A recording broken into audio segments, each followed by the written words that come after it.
Chapter 5:15. At the back of Ji-Lu City, the huge tentacle-like demon god pillars were wriggling about. The eyes on the demon god pillars would turn from time to time, blinking, looking particularly terrifying. A strange sound came from the demon god pillar. It was a sound that humans and even servants could not make. This was the unique cry of the demon god pillars. Along with the demon god pillar's cry, dense purple fog was emitted from the demon god pillar's eyes. The purple mist didn't move fast, but it was very powerful. The first half of the Holy Grail enhanced version of Ji-Lu City was basically destroyed by Wuming and Ibaraki's noble artifacts.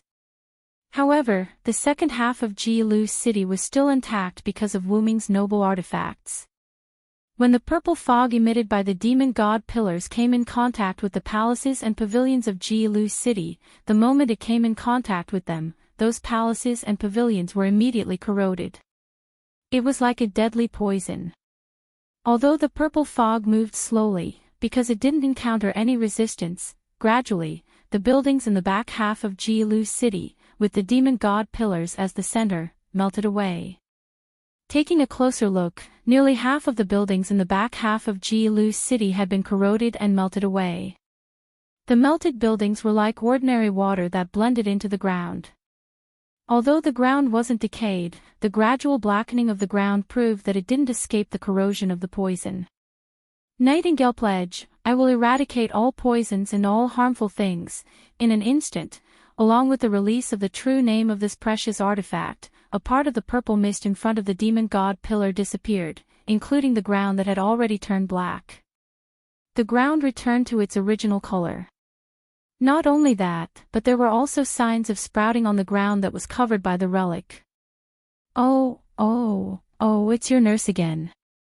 We really don't get along well. At this moment, Shutendaji's voice came from the demon god pillar. However, the demon god pillar's voice wasn't completely Shutendaji's. There was a strange sound mixed in as well, which was probably the demon god pillar's own voice. Without a doubt, Wuming's guess was correct. However, Nightingale did not answer demon god Shuting's question. Instead, she tried her best to unleash her noble artifact. Nightingale's noble phantasm, I will eradicate all poisons, all harmful things, forbidden phantasm, was an area with Nightingale as the center. It could nullify all poisons and attacks. This noble phantasm was a concept noble phantasm. It was a combination of the spiritual sublimation of Nightingale, who galloped on the battlefield and faced death, coupled with various anecdotes of her, as well as the concept of angel in white who helped the sick and wounded, which was established in modern times. It was proven that a concept relic had an advantage over a physical relic. It was a grade C+ anti-army relic. I will eradicate all poisonous and harmful creatures. The territory that it displayed was like an invincible holy territory. There was no poison or harm at all. The surrounding purple fog surged violently into this area, intending to corrode it. However, no matter how much of it there was, it was useless. The poison that entered was completely eliminated by this precious artifact. As this noble phantasm was centered around Nightingale, while Nightingale was unleashing her noble phantasm, she was constantly moving towards demon god Shuting. However, as the range of the noble phantasm was not very large, the moving Nightingale had already seen such a scene. Amidst a large expanse of purple mist, a circle without any purple mist was moving towards the most important sky pillar. It gave off a feeling of a mantis trying to stop a chariot and overestimating its own capabilities. However, that was the truth. Looking at Nightingale who was moving towards him with all her might, demon god Shuting laughed. He. If it was the previous me, you would indeed be my nemesis. However, this is a demon god pillar, Miss Nurse. The moment demon god Shuting finished speaking, an even thicker dark purple fog emerged from behind the demon god pillar. Just by looking at it, Nightingale, who was a berserker, could feel the danger from it.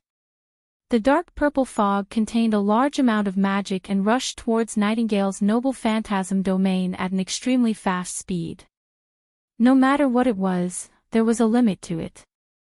Wu Ming's almost infinite magic, Avalon, which was rumored to be able to block even a world-defying noble phantasm, and Nightingale's noble phantasm domain were the same. The reason why Wu Ming's magic was said to be infinite was because of his overly large base, super recovery speed, and the fact that he had no place to use these 3 points. The reason why Avalon could block the world-defying noble phantasm was because Avalon had not encountered a stronger attack. At the very least, Wu Ming believed that if he used the Great Source to launch an attack, Avalon would not be able to block it. Since that was the case, Nightingale's noble phantasm domain also had its limits. It seemed like Nightingale's noble phantasm could completely restrain Shutting Doji's poison. However, if it encountered a large amount of poison that could not be eliminated in time, or if it was not poison but a powerful magic attack, Nightingale's noble phantasm domain might not be able to eliminate it completely. Demon God Shutting had such a plan. He did not continue to release poison. Instead, he released the Demon God Pillar's Demon Fog skill.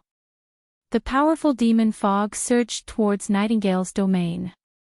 As expected, although Nightingale's noble phantasm had eliminated part of the mana fog, most of it remained and continued to fly toward Nightingale within the noble phantasm. Nightingale did not say a word, allowing the dark purple fog to gradually approach her. She knew that she could not resist it. Mystery would be ineffective in front of a higher level of mystery. This was probably the theory behind it. Nightingale was considered a modern person. In terms of mystery, she was much weaker than the Demon God Pillar. Moreover, Nightingale's noble phantasm was only a Great Sea noble phantasm. It was impossible for it to eliminate any damage. In this case, Nightingale, who did not have any other powerful abilities, might be defeated this time due to Berserker's impulsiveness. However, she did not regret it. If she wanted Berserker to regret it, she might have to wait until her next life. Of course, if Nightingale was alone, she would definitely be defeated here. However, there was no doubt that Nightingale was not alone. Whoosh! Accompanied by the sound of chains, Nightingale was tied up by a silver-white chain and was pulled out of the attack range of the dark purple fog. Oh, you're not satisfied with the speed? Demon God Shutting spoke again. After all, no matter if it's Shutendaji or the Demon God Pillar, they're all my enemies, Wu Ming replied Demon God Shutting calmly as he kept the pseudo-heavenly lock back into the golden ripple.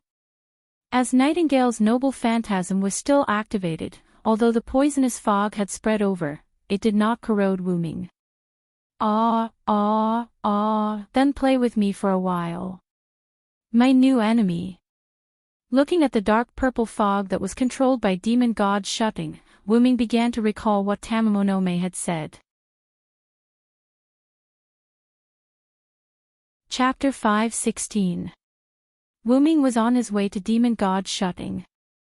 When Wu Ming passed by the central Great Hall, he discovered that Tamamonome was still sitting on the platform in front of the hall, not moving at all.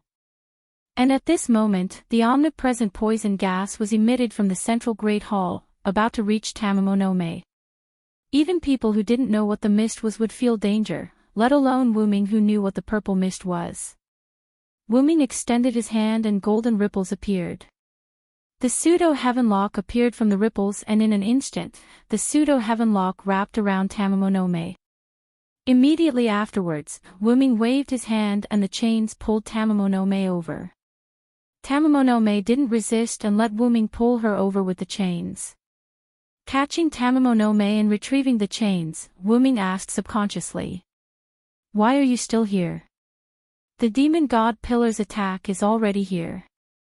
The reason why Wu Ming asked this was because even if Tamamonome had the immunity granted by the Holy Grail, even if she could defend against the Demon God Pillar's poison, the Demon God Pillar still had other attacks. Since the poison gas could reach here, the Demon God Pillar's other attacks would naturally be able to as well.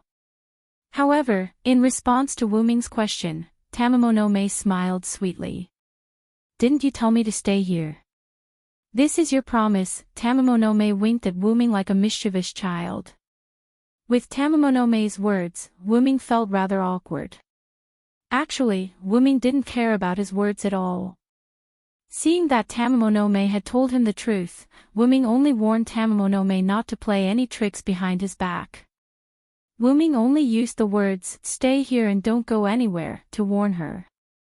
Wuming didn't think that Tamamonome wouldn't do anything in the face of danger. Who would have thought that Tamamonome would be so serious? Take it that I didn't say it well. However, remember this. You can go back on an unimportant agreement like this when your life is in danger. Wuming said very seriously. But that was my first promise with you. I don't want to break it just like that. However, since you personally came to help me break the promise, then I'll let it go this time. Tamamonome smiled, acknowledging Wuming's words. Also, Lord Sarandar, how much longer are you planning to hug me? Tamamonome smiled innocently. Wuming's expression turned awkward, and he quickly put down Tamamonome.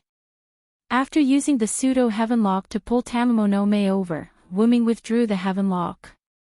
Wuming then hugged Tamamonome like hugging a cat. Speaking of which, hugging Tamamonome was no different from hugging a cat. Cough cough, back to the main topic. Since you've kept your promise, I'll temporarily treat you as my partner. Keep walking towards the city gate and meet up with Chaldea's master. Although Wuming said that he would treat Tamamonome as his partner purely because of the promise, Wuming did not completely believe him. Who would completely believe a strange woman who was originally an enemy but suddenly said that she wanted to marry you when she saw you? Seeing that Tamamonome did not try anything funny, Wuming decided to temporarily let her join the party. Moreover, even if Tamamonome betrayed him, it would be fine. Karnak was there, so he was not afraid of Tamamonome betraying him. Tamamonome nodded regretfully, as if she was unhappy that she did not become his wife. However, Tamamonome seemed to have thought of something, and she nodded honestly, and then asked. What about you, Lord Sarandar? If I'm not wrong, you're going to destroy the demon god pillars, right? Wuming naturally nodded and admitted it. There was nothing to hide. Could it be that Wuming came here specifically to save Tamamonome? Wuming and Tamamonome's relationship was not that good. Regarding this, I have something to say. Tamamonome bowed to Wuming, as if she was really putting herself in the position of a subject. Wuming nodded. Since there was information, he naturally had to listen to it. After Wuming nodded, Tamamonome spoke. Actually, the Holy Grail was placed with Judge Ji, but I feel that this matter has nothing to do with her. It was completely planned by Shutendaji. You are indeed the concubine of justice. Wuming nodded. Previously, when Shutendaji had mouthed to Wuming to wait for you in Jiro City, Wuming had more or less guessed it. After all, Jiro City was the residence of Judge Ji, the monster of the city. It wasn't strange for it to become a noble artifact. Actually, when your noble artifact landed in this city, even though Judge Haim borrowed the power of the Holy Grail, in order to resist your somewhat cheating noble artifact, Judge Haim herself probably didn't have a good time waiting for me. Shutendaji didn't take back the Holy Grail and instead left it with Judge Haim. Hearing this, Wuming came to a realization. This made sense. Even if Wuming's abnormal cheating noble artifact was blocked by Jiro City, it shouldn't have left Jiro City in ruins. It shouldn't have left anything behind and directly exploded into ashes. If he borrowed the power of the Holy Grail, then it made sense. Listen to your nonsense. Have you never seen Judge Ji? Wuming asked. After all, Tamamonome's words showed that she didn't know the truth. That's right, Sarandar-sama. Shutendaji asked me to stand guard here after Punbu-ji blocked your noble artifact. I will try my best to delay you with the formation of the formation. Suzuka Guzan and Ibaraki Doji were also sent out. Then, Wuming knew what happened after that. Karna stalled Suzaku Guzan. Wuming came here and was told the reason by Tamamo no Mae, and when he returned, he was stopped by Ibaraki. They fought and Ibaraki self-destructed. In the end, Shutendaji died, but the demon god pillar was summoned. Actually, I wanted to visit Judge Ji after you left and retrieve the Holy Grail for you. But because of the agreement between you and me, I didn't do so. Wuming raised his eyebrows. So you're blaming me? Okay, it seems like you're blaming me. Asterisk cough cough asterisk Wuming shook his head and said. I don't think that even if you take the Holy Grail away, the demon god pillar can't be summoned. Wuming believed that Shutendaji's death was the trigger for the demon god pillar to be summoned. It was very likely that Shutendaji had done something to the Holy Grail from the beginning, using his own life as the trigger. Once Shutendaji left, the Holy Grail would automatically activate and summon the demon god pillar with Shutendaji's consciousness. Moreover, it's hard to say if you can defeat Judge Ji. Actually, when Wuming was hugging Tamamo no Mae, Wuming had already noticed that Tamamo no Mae didn't have much fighting strength. Compared to the white-faced, golden-haired nine-tailed fox Tamamo no Mae who was recorded as one of the three demons, the current Tamamo no Mae was just a support fox. Although that's the case, I don't think that Judge Ji will fight back. Tamamo no Mae smiled. This made Wuming puzzled. Could it be that these two were good friends? Chapter 5:17. Facing Wuming's doubts, Tamamo no Mae covered her mouth with her sleeve and smiled. That's what your concubine thinks. That's why your concubine said that the summoning of the demon god pillar had nothing to do with Judge Haim. Damn, she's even keeping me in suspense. Wuming shook his head helplessly. Since there's nothing else, I'll take my leave.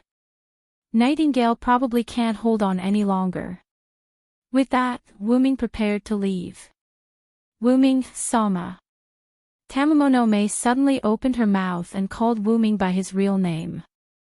Wuming turned his head and stared at Tamamo no Mae. Facing Wuming's stare, Tamamo no Mae smiled apologetically and said. You're an existence blessed by Amaterasu Amikami's incarnation. Make good use of that power. With that, Wuming left. After all, if he delayed any longer, Nightingale really wouldn't be able to hold on. Following that, Wuming recalled the scene from before. Wuming used the pseudo-heavenlock to pull Nightingale back. Blessing from the sun god. Wuming recalled Tamamo no Mae's words and thought of the sun rain. By the way, Shutendaji, have you ever felt the despair brought by the sun? With that, Wuming closed his eyes and began to feel the mysterious power that entered his body without him noticing. Oh, I didn't even feel despair from Minamoto no Reiko. Can you make me feel despair? Demon god Shutendaji let out a strange sound. Following that, he began to make the first move. The countless eyes on the demon god pillar spun faster and faster, gathering magical power. Following that, each eye released a heat ray comparable to a holy sword. The heat rays gathered together and formed a huge pillar of light with a diameter of 100 meters, attacking Wuming and Nightingale. Wuming opened his eyes and waved his hand. Gate, Nightingale chanted a simple incantation, and a purple ripple appeared beneath her feet. Nightingale fell down in an instant. After Wuming heard a scream, Nightingale was completely engulfed by the purple ripples. Arthur's gift armor. After releasing the concept relic once again, the armor on Wuming's body detached and formed a shield. The shield formed a light film and welcomed the heat rays that the demon god shot out. Zzz, the expected explosion did not happen. The shield's light membrane disintegrated all the heat rays from the demon god wine swallowing, turning them into pure magic power that spread out in all directions with a sizzling sound. Gate, chanting the incantation again, Wuming's figure behind the shield disappeared, leaving only a purple ripple. Suddenly, the demon god pillar made an incomprehensible sound. It was a scream that belonged to the demon god pillar. Behind the demon god pillar, Wuming was holding his holy spear. The front half of the holy spear had already pierced one of the eyes behind the demon god pillar. Although there were eyes behind the demon god pillar, because Wuming appeared too quickly, the demon god pillar did not react at all. As for how Wuming came over, the purple ripple that was slowly closing behind Wuming became a powerful explanation. Wuming could use the teleportation portal to any place he had been to and any place he could see. Wuming pulled the holy spear out of the demon god pillar's eye, jumped back, and left the demon god pillar's body. The moment he left, a large amount of dark purple fog appeared from the eyes of the surrounding demon god pillars. Without a doubt, if Wuming did not dodge, he would have been enveloped by the dark purple fog. Without the protection of his armor, Wuming did not dare be careless. Even if the dark purple fog did not seem like poisonous fog, who knew whether it would dissolve in an instant? Because of the damage, the demon god pillar stopped releasing heat rays. And because of this, Wuming's noble artifact also stopped. However, Wuming did not let the noble artifact recover his armor. Compared to the permanent noble artifact's armor form, the shield form after true name liberation was much more useful. However, it was unable to move in time. The demon god Jiao Tun naturally noticed that the shield did not arrive at Wuming's side in time.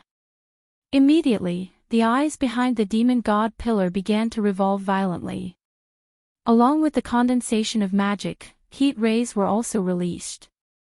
The target was naturally Wuming, who was behind the demon god pillar. Gate, the shield that appeared from the purple ripple blocked the demon god pillar's attack. Although the shield itself was unable to come over in time, Wuming had a way to make the shield come over. The teleportation gate that Wuming used to teleport behind the demon god pillar was not closed. Wuming expanded it and opened another teleportation gate in front of him. Naturally, the shield could come over. Next, Wuming used the teleportation gate to launch a sneak attack on the demon god pillar. The demon god pillar attacked Wuming, while Wuming used the teleportation gate to block the damage. Although it seemed like Wuming had the advantage, that was not the case. Because Wuming had the concept noble artifact, the demon god pillar was unable to hurt Wuming. However, Wuming's attacks were also ineffective against the demon god pillar. Wuming stabbed in different places with his spear. However, after stabbing, the demon god pillar's powerful body would heal his injuries. One was the Dragon of Origin's spiritual base, while the other was the demon god pillar controlled by Shitendaji. Both of them were life forms with a high degree of mystery. This created a very awkward situation. Wuming could not hurt the demon god Shitendaji, while the demon god Shitendaji could not hurt Wuming. Ah, your tortoise shell is really tough. Shitendaji was not upset at all. Your recovery ability is not bad either, demon god Shitendaji. Wuming replied. He, since that's the case, I won't play with you anymore. After demon god Shitendaji finished speaking, the huge demon god pillar began to move towards Gadatsi. She was not prepared to fight this unsolvable battle with Wuming. She was prepared to get rid of the most important person. Wuming would definitely not allow that. Once again, he used the teleportation gate to arrive at one of the demon god pillar's eyes and stabbed with the holy spear. The demon god pillar was already used to having its eyes pierced, and because Shitendaji was not prepared to pay attention to Wuming, the demon god pillar did not move at all. However, Wuming smiled. Found it. Wuming said before that he wanted Shitendaji to experience the despair brought by the sun, and closed his eyes to feel the blessing of the sun rain. Naturally, he would not play such a boring game with demon god Shitendaji. The reason why Wuming kept stabbing the demon god pillar was actually to find the holy grail inside the demon god pillar. Wuming did not think that the summoned demon god pillar would put the holy grail aside and not devour it. It could be said that without the holy grail, the demon god pillar's strength would definitely decrease. However, Wuming did not want to take out or destroy the holy grail. At this moment, a large amount of black fog suddenly enveloped Wuming. This was a magic corrosive fog that was even purer than the dark purple fog from before. Oh, I already knew that you were looking for the Holy Grail. You should thank me, I let you find it on purpose. Shutendaji's mocking voice could be heard. After all, Shutendaji was not an idiot. He guessed what Wu Ming was thinking, so he set up this trap to make Wu Ming fall into it. Of course I knew that this was a trap. After all, if it was you, it would be impossible for me to find the Holy Grail, so I took the initiative to jump into this trap. Wu Ming's voice came from the black fog, and it was a rather spirited voice. It did not sound like it was being corroded at all. After all, only this way can I release my authority.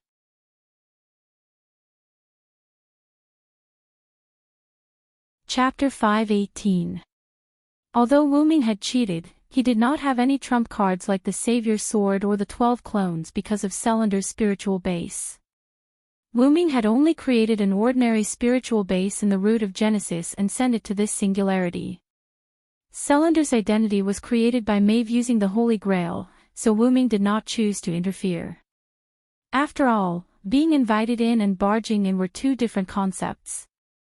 Moreover, even without the Savior's Sword and the 12 clones, Wu Ming was not weak. However, although he wasn't weak, he couldn't really injure Demon God Shutting without using a noble artifact. If he wanted to cripple him, he would have to use a super energy-storing noble artifact again. However, Wu Ming did not plan to use a relic in the first place. As he had a concept relic to defend himself, the Demon God Pillar's attack could not hurt Wu Ming. It was a sad story. Therefore, Shutenji could only use the Holy Grail to lure Wu Ming out from behind the tortoise shell. Wu Ming also needed to come into contact with the Holy Grail, so Shutenji's actions helped Wu Ming. Previously, Wu Ming had received the Sun Rain from Tamamo no Mae and received the Sun God's blessing passively. After Wu Ming found out that the blessing was from the Sun God, he wanted to use it to blow up the demon god Shutenji. How would he blow it up? Of course, he would use his authority to transform into the sun. With the Sun God's blessing, Wu Ming did not need to change his class. He could directly use the Holy Grail to connect with the root of Genesis and use the Sun God Shutenji. Of course, due to various factors, this move was only a one-time use. After it was used, it would be gone. However, based on the current situation, Wu Ming felt that it was worth it. If the demon god Shutenji was allowed to wreak havoc in the American continent, the entire continent would probably turn into a land of poison in a few days. This proved the saying once again. Even if he left, Shutenji would still cause trouble for Wu Ming. That was why Wu Ming decided to directly use the Sun God's blessing upon seeing Shutenji turn into a demon god pillar and connect to the Great Origin's usage of the Holy Grail. This was also why Wu Ming wasn't the slightest bit nervous even after falling into Shuting's trap. Because the sun's flames would burn everything. For the sake of victory, quickly come before me. Undying sun, please bestow upon me a shining steed. Horses with enough intelligence, bring me the light will that symbolizes your master. After Wu Ming finished chanting, the fog surrounding Wu Ming began to glow. Boom! A ball of golden flames broke out from the fog with an explosion, starting to burn on the demon god pillar.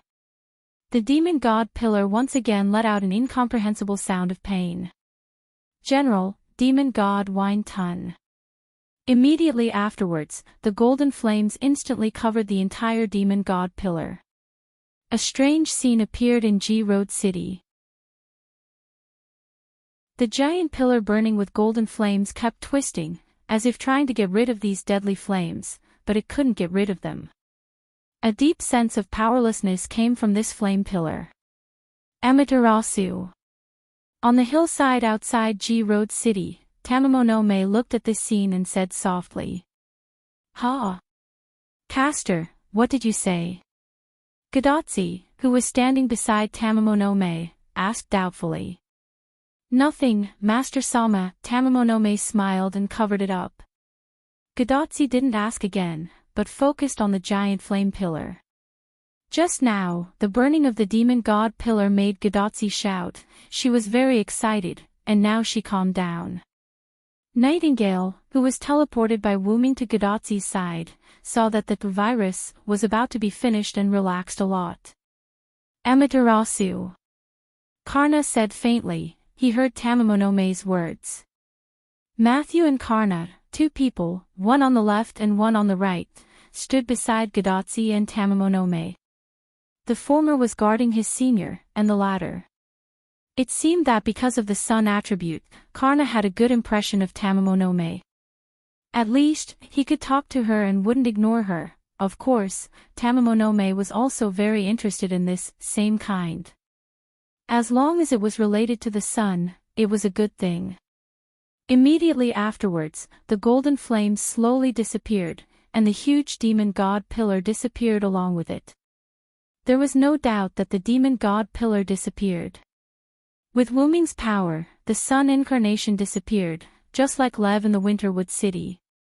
It's just that the demon god pillar, Florence, died, and there was still Lev left, but demon god Wine-Tun died. There was nothing left. No, it should be the only thing left. Wuming looked at the original position of the demon god pillar, and thought with a strange expression. At this moment, a girl who was dressed like a Japanese princess was lying on the demon god pillar's position. Her eyes were spinning in a spiral shape. There was no doubt that this girl was unconscious, and it wasn't light. Wuming could faintly hear the unconscious girl mumbling something subconsciously. No, no more torture, no more torture, Wuming smiled, not knowing what to do. Looking at this princess girl who was no longer being tortured, she was probably talking about Tamamonome's punishment princess. It seemed that Tamamonome had been brought into the demon god pillar when it appeared. Otherwise, Wuming didn't think that Tamamonome would have been able to survive until now in the demon god pillar's attack range.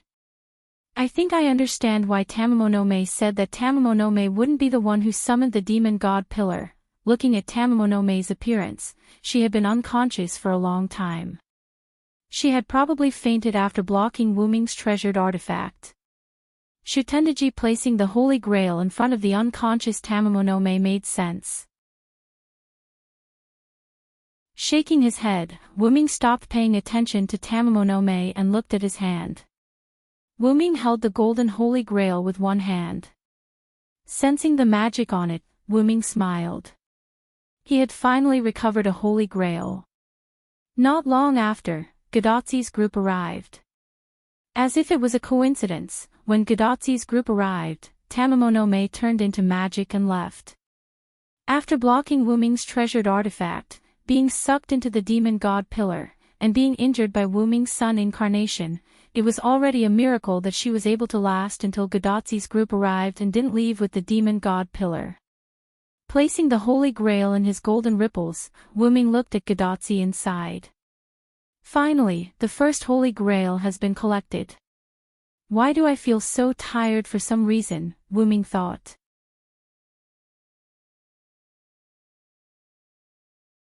Chapter 5:19. Wuming did not choose to let Chaldea retrieve the Holy Grail. Not to mention that Chaldea had not been contacted yet.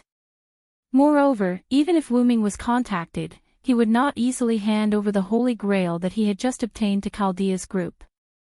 It was not that Wuming was greedy, but because Wuming was worried that the Holy Grail newly created by the Magic King would have some kind of trap. Wuming did not think that the Magic King's game would be so simple with only a few forces. However, it seemed that for the current Gadotsi and others, the 5 forces were indeed difficult. However, to Wuming, the current chaotic battle between the 5 forces did not pose much of a threat. Although he did not know why the Magic King did not appear in person, even so, he could not do anything to Wuming. After all, it was not his main body. However, the Magic King who did not appear gave Wuming a feeling that there was something more important that he could not come. However, when they were in the underground of London, the Magic King said to Gadotsi and others that as long as they did not open all 7 singularities, they would not be a threat to him at all. Just like how ordinary people would not care whether ants could hurt them, whether it was 1 ant or 7 ants, it was all the same.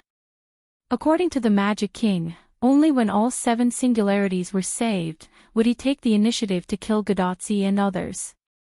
During this time, Wuming did not think that the Magic King would sit in front of the TV and eat popcorn while watching Godotzi and others take risks.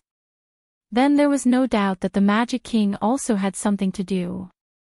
However, because of Wuming's intervention, Wuming was not sure whether the Magic King really did not eat popcorn and sit in front of the TV to watch what happened at this singularity. In any case, these new Holy Grails did not make Wuming feel at ease, so Wuming and Godotzi agreed that the Holy Grails that they obtained later would be temporarily guarded by him. Wuming and others walked out of Jiro City and began to move towards Riverton in the north. Jiro City did not seem to be a noble phantasm that would disappear with the servants. The Japanese forces were destroyed, and the Holy Grail was recovered by Wuming, but Jiro City was still there. It was still the same ruins, or even worse, razed to the ground. Let's not talk about the collision between Wuming and Ibaraki Boy's noble artifacts. The demon god pillars, poisonous fog and all kinds of destruction were enough to destroy Ji-Wei City, which had lost its defenses due to Ji-Ji's coma and overload. Wuming guessed that Shutendaji, because of this, he used the Holy Grail to summon the summon monsters to leave the summon monsters, leaving only the servants. Wuming Doji. Godotzi, Matthew, and Nightingale was to be in the middle was to the rears. In this way, Wuming Doji's group did not move fast, and it could even be said that they were moving slowly. After all, they had just won a battle, and there was no need to be too anxious, so Wuming Doji's group of 6 walked slowly. In fact, it was also to take care of Godotzi. After all, it was rare for them to come into contact with the current crisis, so there was no need to carry Godotzi as if they were transporting goods. However, they could not be too careless, as the current lineup of 6 people could be seen. Wuming Doji and Karna were in front and behind, while Matthew and Nightingale were guarding Godotzi in the middle. As for Tamamo Mei, who had been following behind Wuming, she followed by herself. Besides, it would not affect them much, so Wuming acquiesced. However, it seemed that it really did affect them. Along the way, Godotzi Doji and Matthew kept looking at Wuming strangely, as if they were shy, as if they were praising him, as if they were gratified. In short, it was that kind of strange look that Wuming could not put his finger on. The more Wuming Doji thought about it, the more he felt that something was wrong, so he asked Tamamo Mei. Did you say something strange when you came here and met up with Tachika Doji and the others? Lord Celander, you're overthinking it. I merely politely introduced myself as your fiancé to you, master. Tamamo Mei smiled elegantly at Wuming. Ah. Wuming Doji finally understood why Godotzi Doji and Matthew Doji were looking at him in such a way. But I didn't say that I wanted you to be my fiancé. Forget it, forget it. Let's leave it at that for now. Seeing that it was because Tamamo Mei had fought the demon god Shutting, Wuming Doji decided to take a loss and leave their relationship at that for the time being. Hello, speaking of which, why is Ms. Nightingale here? Wuming asked Godotzi and the others behind him.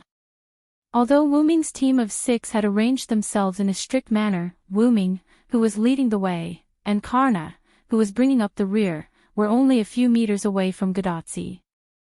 Therefore, Wuming didn't need to raise his voice or wait until he was close enough. He could just ask directly. Oh, you're talking about this problem. Actually, it's like this. Godotzi smiled and explained to Wuming. After Wuming heard this, he began to have some doubts about luck. That night, Wuming instigated Nightingale to perform an amputation operation on Achilles. Achilles was already fed up with the berserker, so he ran away. Naturally, Nightingale let go of this excellent amputation material and chased after him. The two chased each other on the land southeast of the Missouri River that was not under the influence of Rome and Greece. In this way, Nightingale chased after Achilles for a few days, but in the end, Achilles was more skillful and escaped Nightingale's pursuit. After all, he was a cavalry.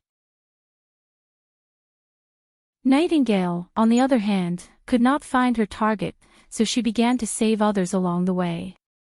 For some reason, ordinary natives, soldiers of the Revolutionary Army, and so on were still wandering. Humans were not to be underestimated.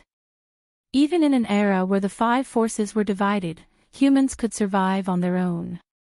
The location of Denver was not so much located in the Rocky Mountains, but more accurately, it was located at the foot of the Rocky Mountains.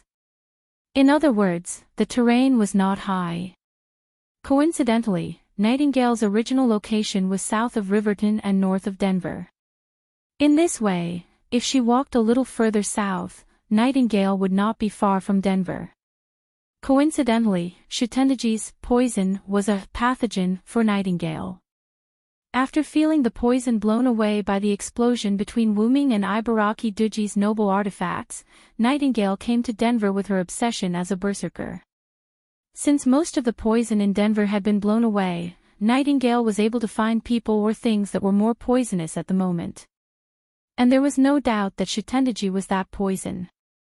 Then, Nightingale came to Gadotzi's side and used her noble artifact to resist Shutendaji's poison. What happened later, Wuming also knew about it. With her obsession as a pathogen, Nightingale, as a berserker, found Gadotzi just like that. Wuming could only smile and say, "That's really, as expected of a berserker."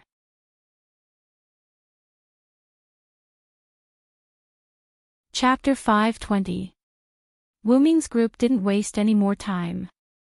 In just an hour, they arrived at Riverton.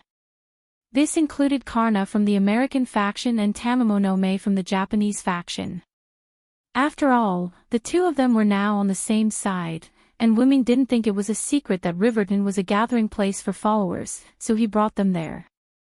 After returning to Riverton, Wuming briefly told Karen and Geronimo about what they had done, including how they were accidentally found by Nightingale, Karna's support, and how Tamamonome had joined Wuming. Of course, when he introduced Tamamonome, he introduced her as a partner. Although Wuming did benefit from Tamamonome, there was no such thing as giving one's body in return for a favor, let alone a man giving his body to a woman. Although Wuming was a bit thick-skinned, he wouldn't do such a shameless thing. Asterisk cough cough asterisk, let's not talk about other things, but with Karna joining us, we are already a lot stronger. After listening to Wuming's explanation, Karna nodded affirmatively. As an existence on the same level as his own disciple, Karna's strength could be said to be the best. Coupled with the memory of the Battle of the 14 Horsemen, Karna was relieved that this once troublesome enemy had become an ally. Sure enough, you also remember the Battle of the Holy Grail. Karna wasn't surprised to see that Karna knew him. Karna didn't think that he was special. Since he could remember the Battle of the 14 Horsemen, then the other followers in the Battle of the 14 Horsemen would certainly remember him. Hearing Karna's words, Karna smiled at Karna to show his friendliness. At this time, Wuming looked around and found that something was wrong. By the way, aren't there some people missing? Wuming looked at the followers in the room. It was obvious that there were some people missing. As for Elizabeth and the others, they ran into a little trouble. It's fine. Gadotzi coughed awkwardly. At this moment, Gadotzi was extremely embarrassed, and Matthew was beside her, looking like he was ready for battle. This made Wuming wonder if Gadotzi had a moral crisis just now. When Wuming told Geronimo and Sharon what happened, Gadotzi was attacked by Kyoheim. After that, Elizabeth, Robin Hood, and Billy Boy threw themselves at Gadotzi and shouted, "Lady Ingen! Lady Ingen!" Kyoheim was taken away, and the scene of Gadotzi being tightly protected by Matthew appeared. As if he had thought of something, Wuming no longer asked about it. Then, he asked about another person. What about Rama? He won't find trouble with Greece. Other than Elizabeth and a few other servants in the team, Wuming found it strange that Romo, the wounded, was not here. After a few days of rest, it was reasonable to say that Rama had almost recovered. Because of this, Rama should be here in such a situation. The only reason why Rama wasn't here was that he had gone to Greece to save his wife. That's right. Although Rama belongs to the ranks of the lone followers, the king is proud and arrogant. From the beginning, he had been searching for Sita alone and did not accept our help. If it weren't for your serious injuries, we wouldn't have met again, Karen explained. And through this lesson, the king has also thought it through. He is no longer alone and has decided to join us, Geronimo added. And then he went alone again. Wuming wondered. Wasn't it obvious? Although he decided to go with everyone, in the end, he still went to Greece alone. However, Sharon shook his head. This time, he was not alone. Achilles went with him. In other words, after Achilles got rid of Nightingale, he returned to Riverton. Then, under Rama's strong desire, he listened to his teacher and accompanied Rama to Greece. Spartacus also went with them. Geronimo added and smiled. Wuming instantly understood Geronimo's smile and felt a little embarrassed. If Geronimo hadn't mentioned it, Wuming would have forgotten about him. Back then, he had used the pseudo-heavenly lock to tie Spartacus up and threw him into the woods. It seemed that Spartacus was finally found by Sharon and the others. As for Wuming's pseudo-heavenly lock, it was estimated that its magic power had been exhausted and broken. After all, it had been used for a long time. Without Wuming's magic power to replenish it, it was normal for it to break. Anyway, Wuming did not feel bad about it. After all, he still had a few pseudo-heavenly locks in his spatial relics. Let's not talk about Spartacus for now. If Achilles went with them, I'm relieved. Wuming was relieved. He did not want Rama to be killed again. Although Achilles was easily tied up by Wuming's trick, as a demigod hero, Achilles was not to be underestimated. Not only did he have an almost invincible defense like Karna, but he also had many relics. For example, Achilles' shield alone was enough to block the most powerful relics of Karna and Wuming, which were comparable to natural disasters. Of course, although it would break after blocking for a while, it was enough for a battle that could end in a few seconds. Since Rama and the others have gone to Greece, let's work on both sides. Whether it was Sharon, Geronimo, Nightingale, or Karna and Tamamonome, they all understood what Wuming meant. Are we going to have a final battle? Gadotsi also understood what Wuming meant.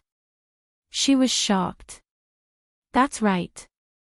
Wuming decided to end the mutation of this singularity as soon as possible.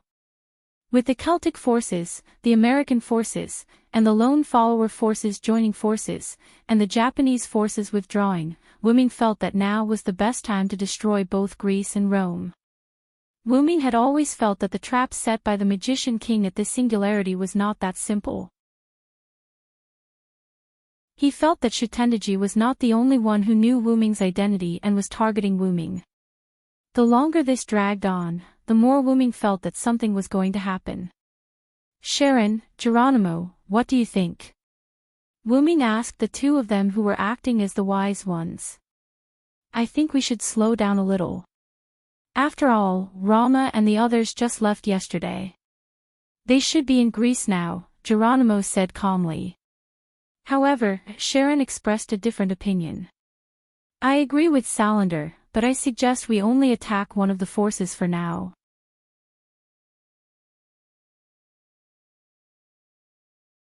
Chapter 521. Immediately afterward, Sharon began to analyze.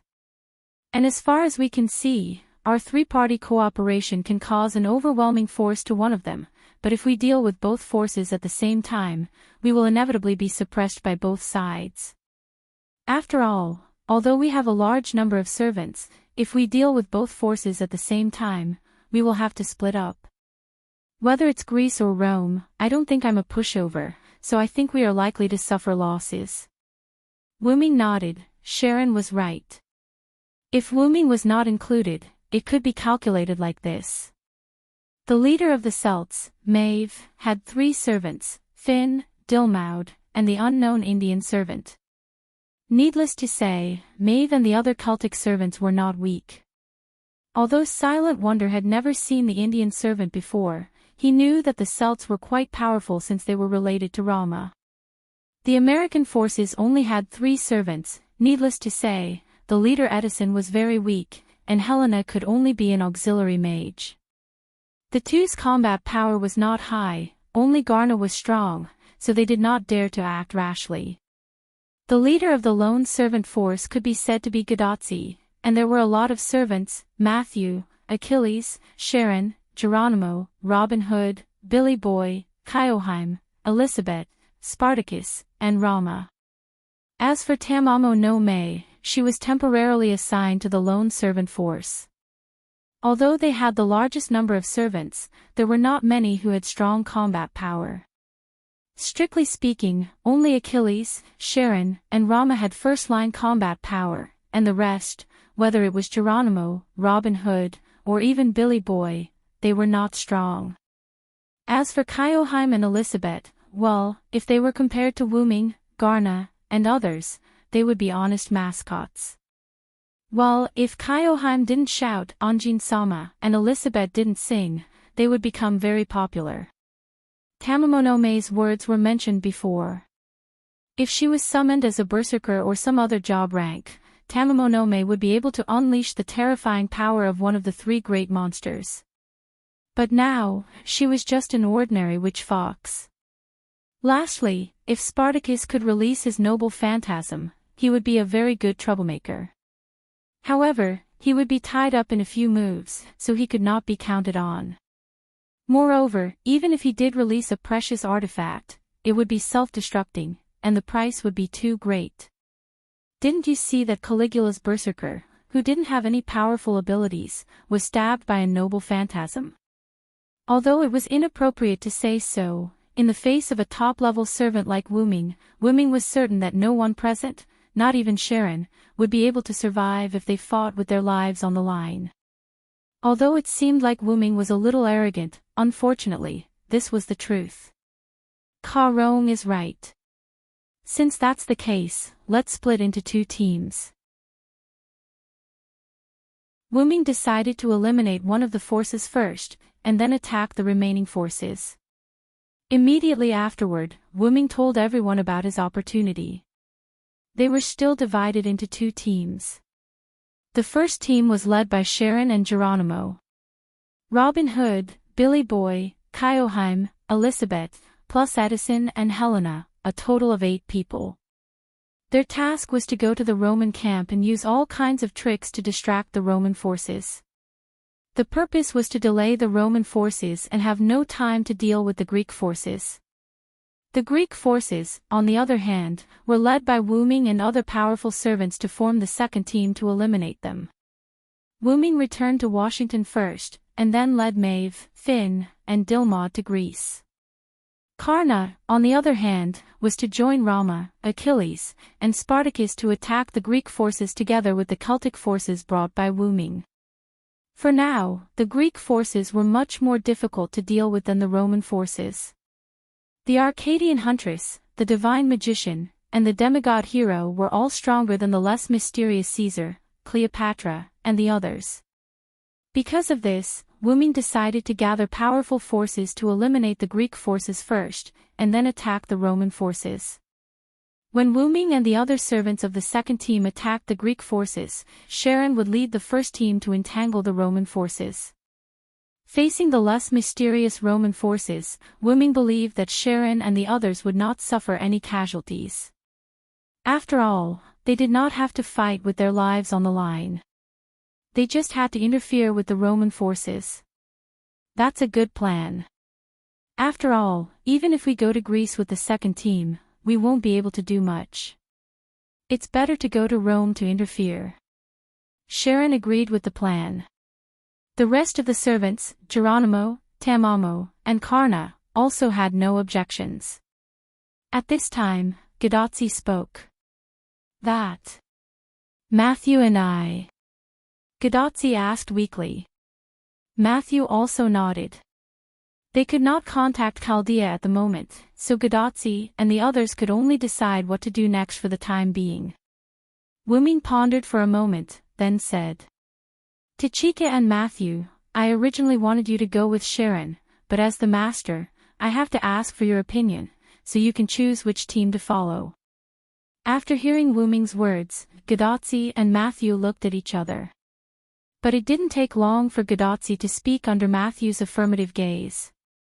Matthew and I will follow Teacher Ma's team. Then, Gadotsi stated her reason. After all, you have to fight for your life. If Matthew and I go, it may cause trouble for you. After all, Matthew is not good at attacking. Let Matthew and I go to Rome to interfere.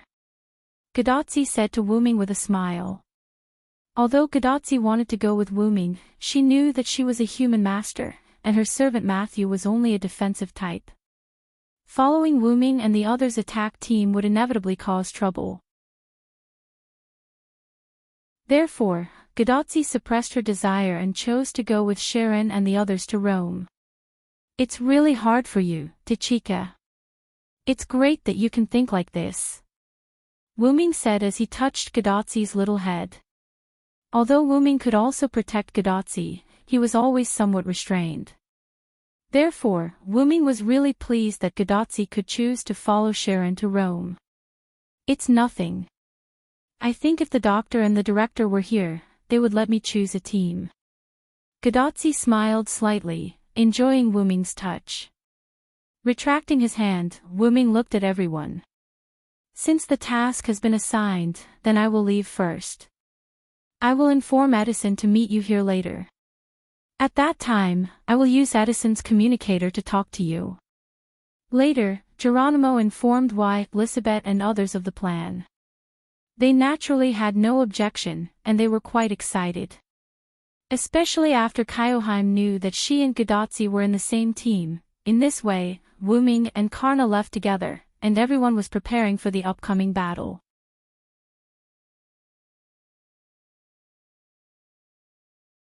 Chapter 522. Wuming and Karna left Riverton, but they were not going in the same direction. Karna was heading to the Great Lakes, which was the territory of the Greek forces, to look for Rama and the others. Achilles, Rama, and Spartacus set off during the day. According to Wuming's speculation, even if they were there, it was unlikely that they would rush into the Greek followers recklessly. Maybe they were just observing. After all, after this crisis, Rama also found the problem. Recklessness would not only fail to save his wife, but it would also put him in danger.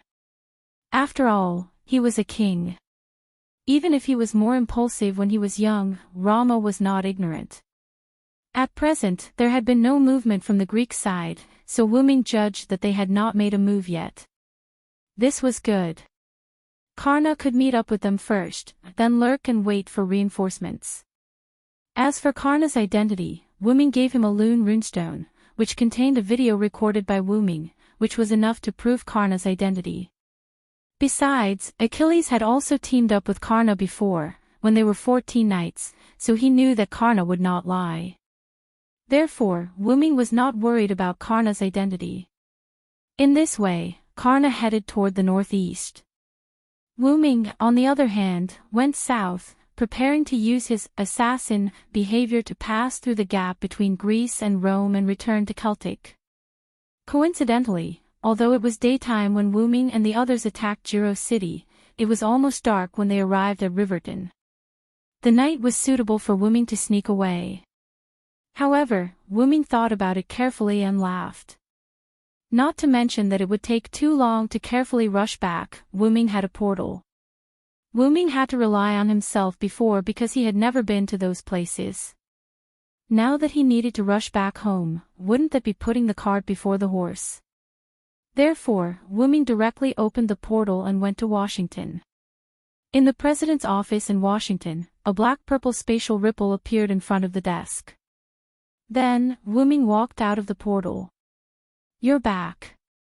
Wuming let out a long sigh of relief, giving off the feeling of a wanderer returning home. However, Wuming chuckled self-deprecatingly. The feeling of home could only be felt in the root. After that, Wu-ming looked around the empty office. The office gave Wu-ming the feeling that no one had come here after he left. The books on the table were still the same as when Wu-ming left. Xiao Sai, you're back. At this moment, the door to the office suddenly opened. The person who called Wu-ming Little Sai was undoubtedly Maeve. Then, Maeve threw herself into Wu-ming's arms. I'm sorry, Maeve. I was delayed by something and came back late. Silent Wonder smiled at Maeve. His smile naturally contained an apologetic tone. However, Maeve didn't care. After shaking her head, she broke away from Wu-ming's embrace. Then, Maeve hugged one of Wu-ming's arms and said with a smile, "It's good that you're back." If there were outsiders here, they would probably be scared to death by Maeve's behavior. Therefore, the cold, arrogant queen who didn't treat men as humans had become so gentle. She was many times gentler than before Wu-ming left. Even Wu-ming was shocked. Was it because they hadn't seen each other for a long time that led to the release of mental stress? Ahem. In layman's terms, absence makes the heart grow fonder. Wu-ming sat on the president's chair without the slightest bit of guilt. The poor president had already died. Wu-ming hugged Maeve, who was sitting on his lap, and began to tell her about his experience. Maeve, on the other hand, was listening attentively, her big eyes sparkling. In other words, as long as we join forces with the American forces and followers to eradicate Greece and Rome, we will win. Maeve smiled sweetly. Wu-ming nodded. Then he asked Maeve a little strangely. "Maeve, why are you so happy today?" Wu-ming asked. Since she came in, she had been very gentle until now. She was much gentler than the Maeve from a few days ago. Of course, she was still not as gentle as an ordinary girl, but this was not easy for Maeve. You can't expect a queen to be gentle. This was already a very gentle level for Maeve. Facing Wu-ming's puzzled question, Maeve hugged Wu-ming's neck and looked at Wu-ming's face and said happily. Because Sai took off her helmet.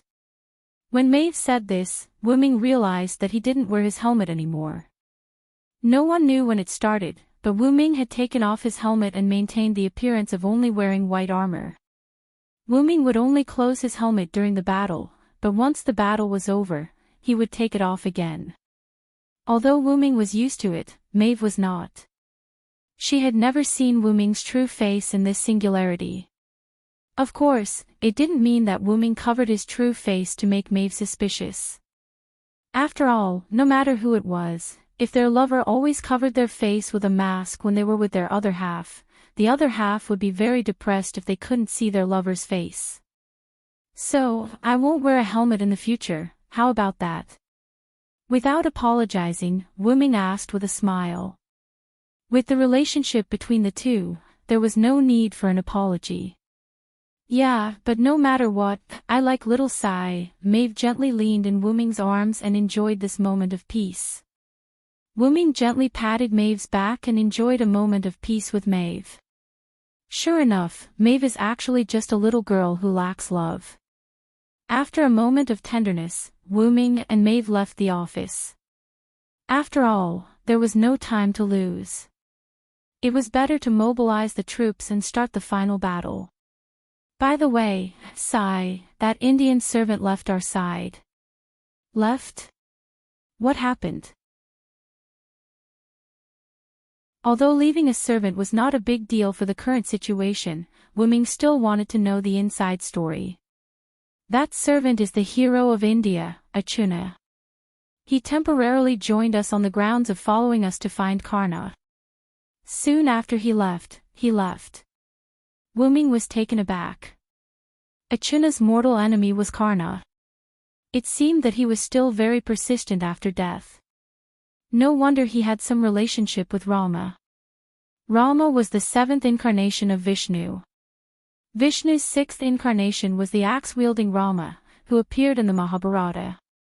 It had some relationship with Achuna. But more importantly, the axe-wielding Rama was Karna's teacher. Karna's spear was transformed from the axe-wielding Rama's eternal blade. Wuming's heart suddenly skipped a beat. Karna won't meet Arjuna halfway, right?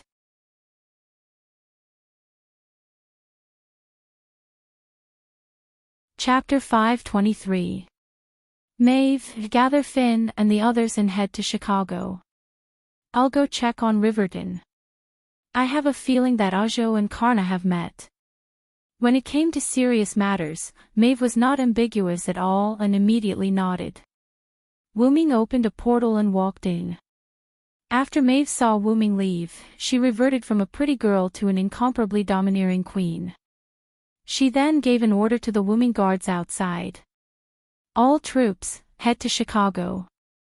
Outside Riverdon town, a dark purple teleportation gate appeared. Wuming walked out. Although Wuming was going to Riverdon, Wuming chose the place where he and Karna had parted.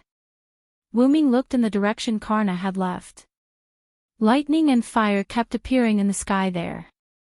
Wuming immediately took out his communication device and contacted Edison. Even if Karna and Ajo met, they wouldn't be able to determine the winner in a short time. Hello, this is Thomas Edison. The Lionhead's deep voice came from Wuming's communication device. Listening to Edison's incomparably serious voice, Wuming was amused. Could you imagine a giant lionhead seriously talking on the phone? I'm Siren, President Edison.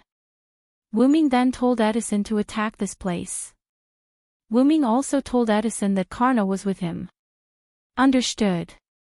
I'll go to Riverdon with Lady Helena immediately with the mechanical infantry, Edison said seriously. Edison said solemnly and then hung up the communication device. Wuming smiled helplessly and put the communication device away. Wuming didn't go back to Riverdon. Instead, he ran toward Karna. East of Riverdon, in the Missouri River Basin. At this moment, two godlike figures were fighting. Whoosh! Whoosh! Whoosh! Several bolts of lightning shot towards the running Karna from the top of a small hill. Bang! Bang! Karna swung his spear and deflected the lightning arrows. The falling bolts exploded on the ground, creating many craters. Then, Karna condensed mana on his spear and swept it toward the small hill in front of him. Crack! Boom!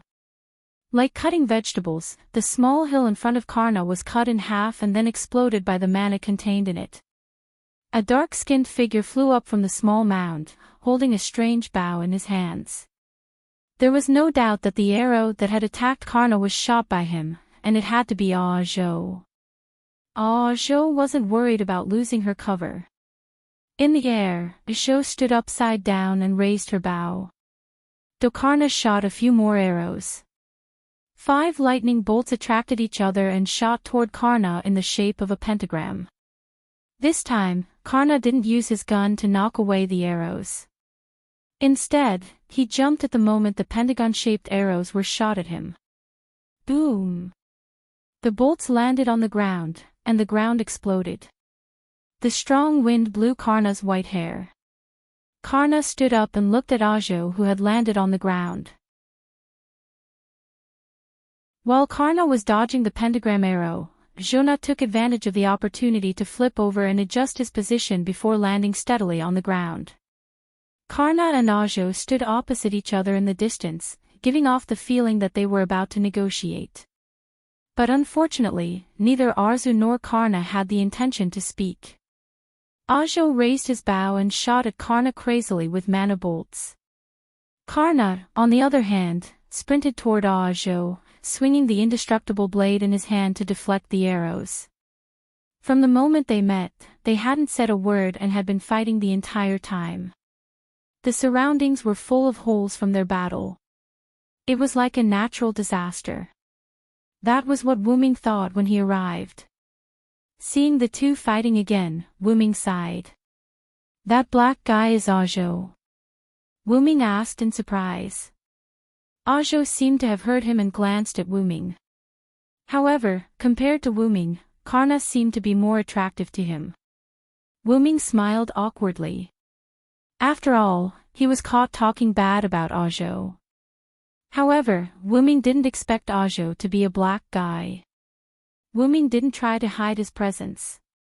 Therefore, not only Ajo, but Karna also noticed Wuming when Wuming arrived. However, because he was fighting with Ajo, Karna didn't greet Wuming. Both of them didn't care about the others around them and only cared about each other. While they were fighting, Wuming shook his head and got rid of the thought that Ajo was a black guy. Then, Wuming stretched out his hand and a holy light spear appeared. Mythical Yggdrasil. Whoosh! Along with the sound of a relic being released, Wuming threw out a small but bright light needle. Karna and Ajo, who were in the middle of their battle, naturally discovered the needle of light. Furthermore, they sensed a considerable threat from it and hurriedly retreated. Poof! The light needle disappeared as soon as it pierced the ground, leaving a small but bottomless hole and a sound when it pierced the ground. Wuming learned this move from the Star Cup's consciousness. By condensing the holy spear, although the attack range was reduced, the power was increased. Otherwise, Karna and Ajo wouldn't have dodged in a hurry. Instead, they would have used their weapons to deflect Wuming's light needle. However, the current result was what Wuming wanted. Wuming didn't want the holy spear to turn into a powerful light cannon. This time, he only used it to interrupt the battle between Karna and Ajo. Wuming dashed forward and came to Karna's side. Although Karna and Ajo had separated, their eyes were still fixed on each other. This made Wuming wonder if there was some unspeakable gay relationship between the two of them. Can't we not fight? Wuming didn't ask anything else and just asked this question. After all, they were about to start a war with the Greek forces. It would be difficult for them to lose a top fighter like Karna. I'm afraid not. Ajo and I are mortal enemies. I don't want to fight, but it seems that Ajo wants to defeat me. I'm afraid I can't help you. After hearing Karna's words, Wuming looked at Ajo. Wuming saw that Ajo's eyes were filled with strong fighting spirit and an incomparably persistent desire. It was obvious that he wouldn't let Karna go. There were only two ways to deal with Ajo. The first was to let Karna and Ajo fight. After all, if Wuming forcibly took Karna away, Ajo would definitely chase after him. Since Ajo could join the Celtic side because of Karna, it wasn't impossible for him to join the Greek side because of Karna. The Greek side would definitely warmly welcome a powerhouse who only wanted to fight Karna. While Wuming was thinking, Ajo was already impatient. What? You want to fight 2 against 1. Even if that's the case, it doesn't matter. Fight me, Karna.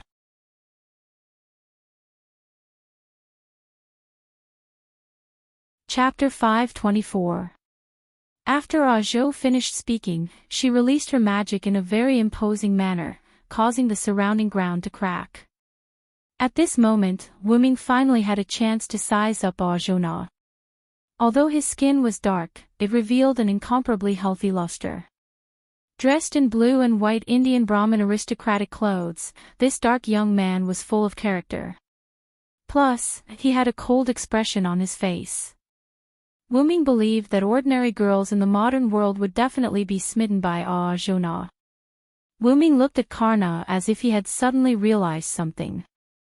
Was it because Karna was fairer than Ajo that Ajo was so stubborn about fighting him? I feel like you're thinking about something very rude, Karna said indifferently without even looking at Wuming. You're overthinking it, Wuming replied awkwardly. Of course he was joking.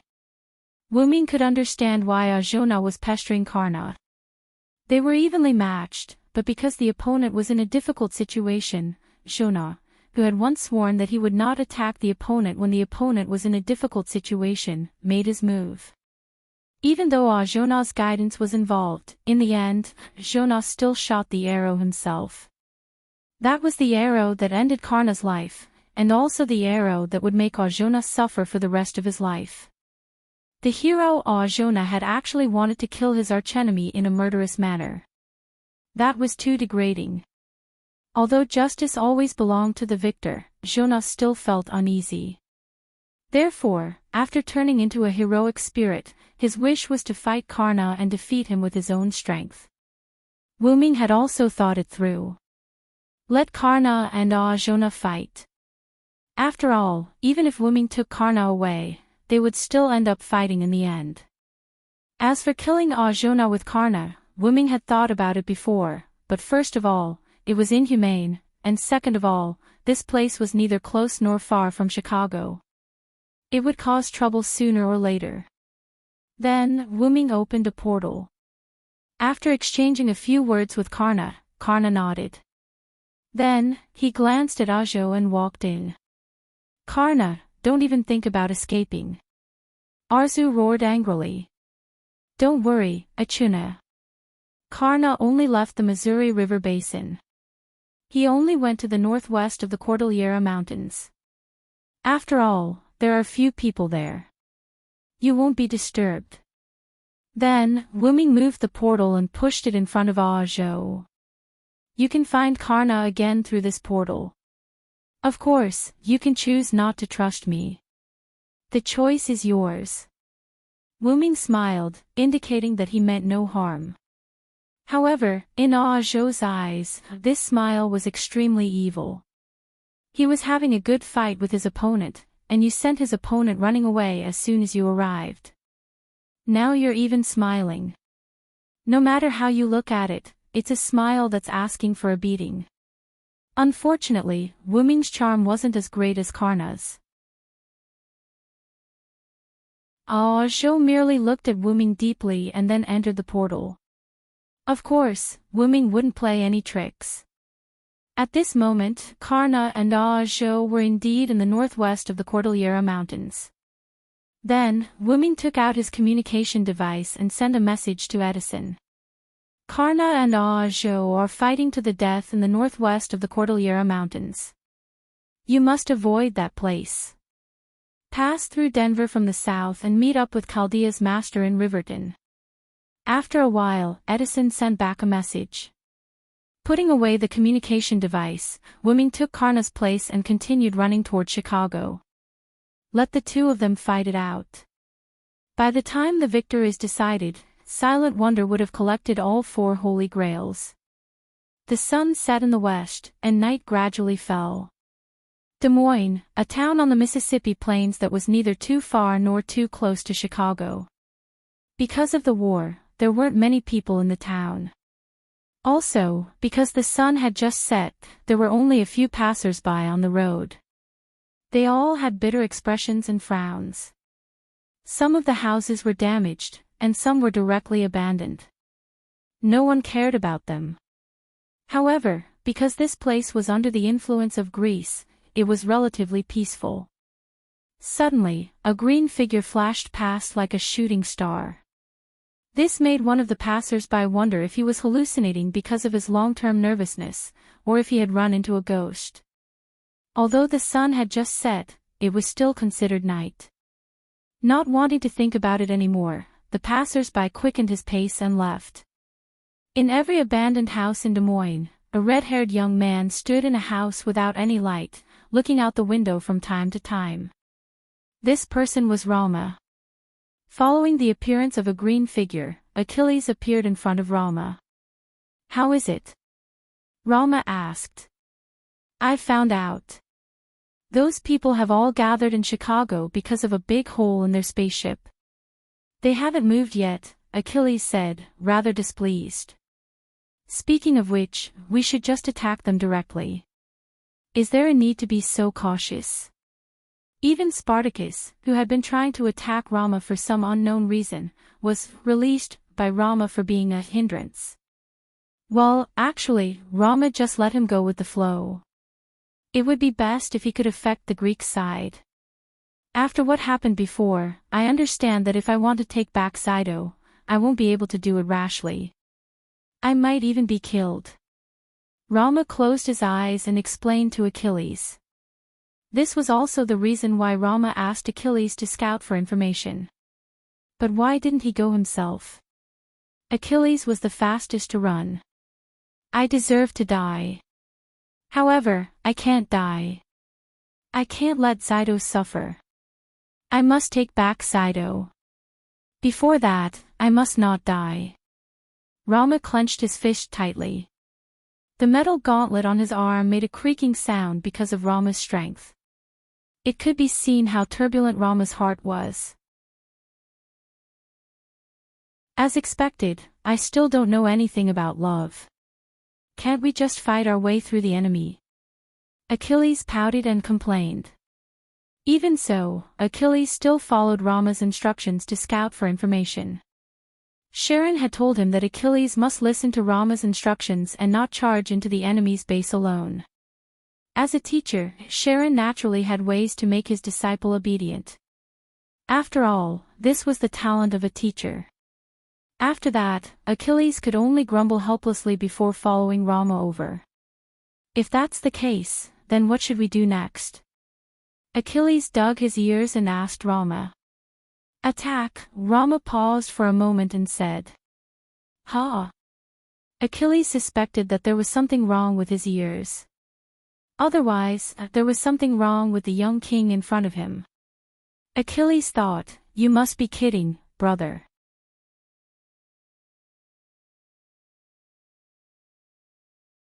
Chapter 525. Without paying attention to Achilles' expression, Rama explained the reason. At present, there is no monkey army to help me. The only servants who can fight are you and me. Therefore, attacking is the most reliable method at present. Rama said sadly. When he thought that Saito might have been killed, Rama's heart was full of uneasiness. The young Rama still had the courage to be foolish. After Rama finished speaking, Achilles' forehead showed the word V. Isn't that the same as my previous proposal? Achilles thought with a broken heart. Suddenly, a voice came. I think you'd better wait a little bit. Who is it? Whether it was Achilles or Rama, they took out their weapons and were vigilant. Don't be nervous. Then, accompanied by an optical camouflage illusion, Wu Ming's figure appeared in a corner of the dim room. Wu Ming said that the technology of the Mecha clan was still useful. It's you. Achilles was quite upset, then he put down his meteor lance. The Celtic Saint King. Rama was surprised, but after seeing that it was Wu Ming, he calmed down. After knowing that Wu Ming was also a king, although it was a pirated version, Rama's impression of Wu Ming became very good. Of course, a good impression was a good impression, and the fact that Wu Ming injured him could be forgiven. However, Rama still remembered the crime of negligently allowing his men to imprison Saito. Although they reconciled, they still had to remember the grudge.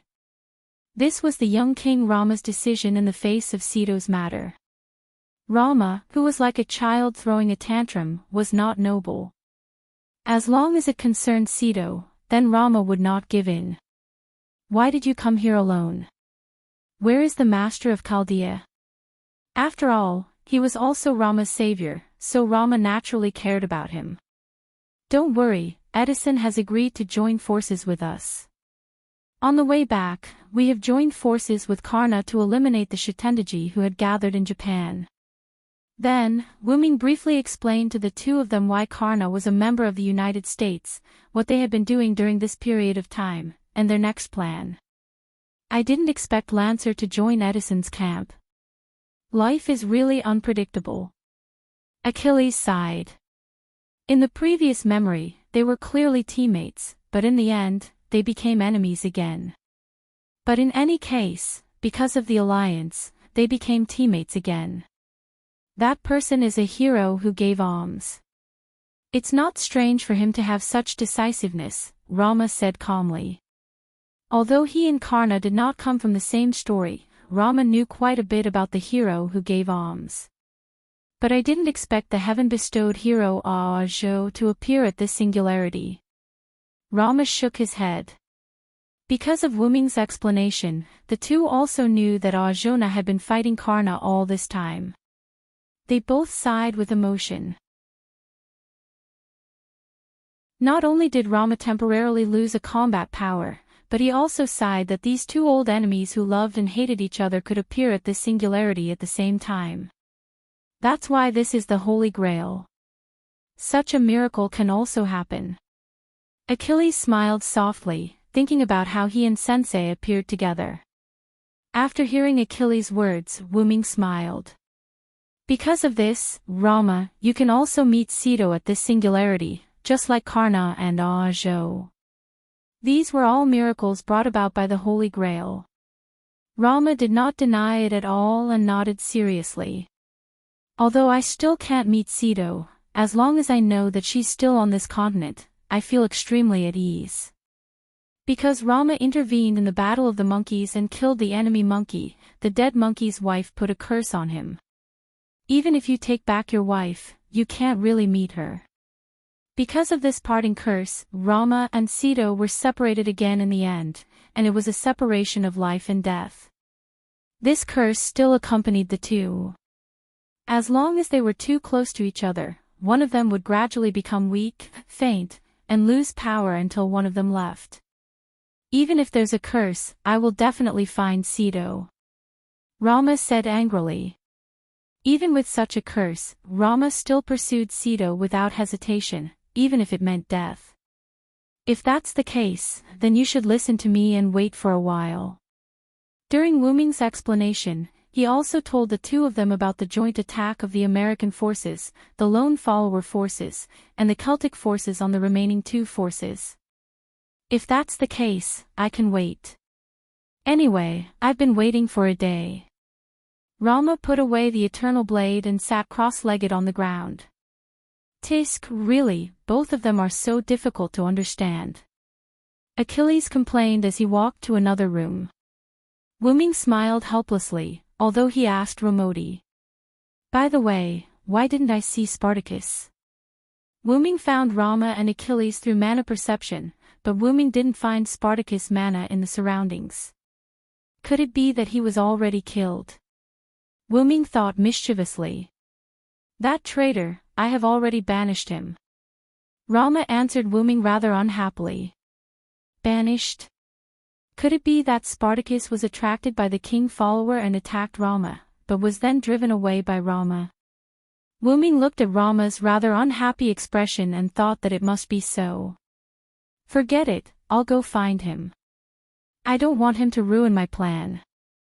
After that, Rama and Achilles continued to stay in Des Moines, while Wuming left and embarked on the path to find the traitor. Although Spartacus' dexterity was D, even so, he was much faster than ordinary people. Therefore, he must hurry up and find him. If he was discovered or even captured by the Greek forces. Although it wouldn't cause a big impact, he was afraid that he would be used against Wuming and the others. First of all, Wuming looked for traces of Spartacus near Chicago. Of course, Wuming activated the Triumph armor and the assassin mode, so it wasn't easy to find him. Then he found some traces of Spartacus. Could it be that he was really captured? Wuming said helplessly. At this time, Wuming suddenly found another mana, which was the mana of someone Wuming had seen before. Does this mean that he wants me to go there? Wuming felt that the other party didn't have the slightest trace of concealment. He speculated that the other party was trying to attract him. Not afraid that it was a trap, Wuming quietly moved toward that place.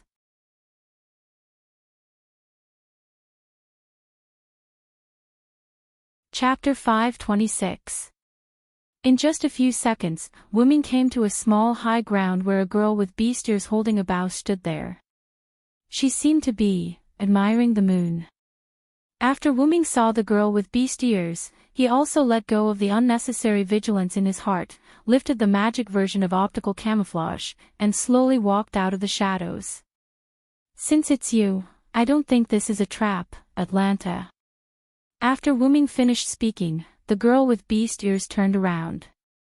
This person was the famous huntress of Greece, Atlanta. You really believe me? You know I'm a huntress, Saber. Without looking back, Atlanta just closed her eyes and said in a flat tone. Since you call me Saber, then you must have the memory of the Battle of the 14 Horsemen. I don't think you will repay kindness with ingratitude. Wu Ming chuckled. Indeed, the only saber that Wu Ming had ever served as was Sodric during the Battle of the 14 Horsemen, which also showed that Atlanta had that memory. And because Wu Ming freed Black Assassin Jack the Ripper, Atlanta owed Wu Ming a favor. It could be said that when the Argo encountered Wu Ming before, Atlanta pretended not to know Wu Ming and did not expose Wu Ming's information, which was considered as returning the favor. However, it did not mean that there was no friendship between the two after the favor was returned. And now, Atlanta contacted Wu Ming, which was the embodiment of this friendship. If you call me over like this, won't it attract Ison's attention? Although I don't know him, I don't think that guy is very generous. Wu Ming walked to Atlanta's side and looked at the moon side by side. Although Ison is indeed a useless guy, it is because of this that he will trust me completely and send me out to search the surroundings alone. However, it was also because Atlanta was suitable for investigation that Ison sent her here. So, in other words, Spartacus was really caught by you. Otherwise, why would he send Atlanta to scout for no reason? Wu Ming really didn't know Ison, but through historical records, in Wu Ming's opinion, with Ison's timid temperament, he should keep all his combat power by his side. Unless there was a special situation. And Wu Ming didn't think that Atlanta was sent by Ison. It was Demetrius who spoke to Ison, so Ison sent me out. Sure enough. Wu Ming nodded and then continued to ask. So, tell me the specific information about the Greek side. Immediately afterward, Atlanta briefly told Wu Ming about the servants on the Greek side. The leader of the Greek side, or rather, the person who obtained the Holy Grail, was Ison. Therefore, the search Argo was Ison's precious artifact. The other servants on the Greek side were Archer Atlanta, Caster Medea, Berserker Hercules, Lancer Hector, and the captive archer Xido. That guy seemed to have told Ison that as long as he defeated the other forces and seized all 4 Holy Grails, he would be able to establish a country on this land that was separate from human history and would not be burned down by reason. Then, like a fanatic, Ison began to fight for hegemony, Atlanta said with a disdainful look on her face. He didn't know if she was mocking the Magic King or mocking Ison for believing the Magic King who had cheated him so easily. I really don't know what Ison is thinking. Back at the second singularity, he was already tricked by the Magus King. Even though it was with the help of Demetrius. Wu Ming didn't know about this, and Atlanta didn't care whether Ison was deceived or not, so they stopped talking about this topic. Well, I have understood the specific situation. So, why did you capture Xido? How could you threaten Rama with this? Isn't it a bit ridiculous? Rama might be controlled by others, but it was impossible for him to completely surrender to Ison. Moreover, Xido could take the initiative to die for the people when Rama was old. Perhaps when Ison threatened Rama with this, Xido would choose to commit suicide. In short, it was impossible. That guy did have such an idea. Atlanta said helplessly and disdainfully. Oh, I overestimated Ison. Wu Ming also smiled, but his smile was quite sarcastic. However, you can completely leave Ison's side. Why did you choose to stay? After all, there were not only Greek forces on the mainland. Wu Ming did not think that Atlanta would stubbornly follow Ison's side. Atlanta was not a good person, but in the face of righteousness, she would not choose to follow Ison's side. Indeed, when I was in Oceanos, I left Ison's Argo, but this time is slightly different. Atlanta shook her head. As a person who once participated in the Argo, when I was summoned by Ison using the Holy Grail, I was bound to his Argo. I can't leave this side. To put it simply, there was a master who didn't have a command seal. But this is not the whole reason. The main point is that Ison has a way to summon the demon god pillar. Wu Ming frowned. Shutendaji, who held the Holy Grail, also summoned the demon god pillar. Could it be that servants with the Holy Grail could summon the demon god pillar? Then, could Maeve, who held the original Holy Grail of this singularity, also be able to, using the Holy Grail, you can use a servant's spiritual base to summon a demon god pillar, but the summoned demon god pillar is more like a possession than a summon. Atlanta continued. Possession. That is to say, the demon god pillar needs to devour a servant to be able to descend. Wuming remembered the Judge Haim who appeared when he defeated the demon god Shutendaji. He was afraid that the other party used the Judge Haim's spiritual base to summon the demon god pillar. Wuming's guess was right. Shutendaji used the unconscious Judge Haim as a medium to summon the demon god pillar. Because he used the Judge Haim's spiritual base, Shutendaji did not lose consciousness. She used the Holy Grail to split her consciousness in advance, and with the death of the main body as a trigger medium, she used the Judge Haim to summon the demon god pillar, and then fused a trace of consciousness in the Holy Grail with the demon god pillar. This was also the reason why the demon god Shutendaji made the sound of the demon god pillar and Shutendaji. Then, Aisin captured Sito. This is also the reason why Aisin captured Sito. If Sito can't make Roromo submit, then it means that he is useless. Naturally, he can use Sito to summon the demon god pillar.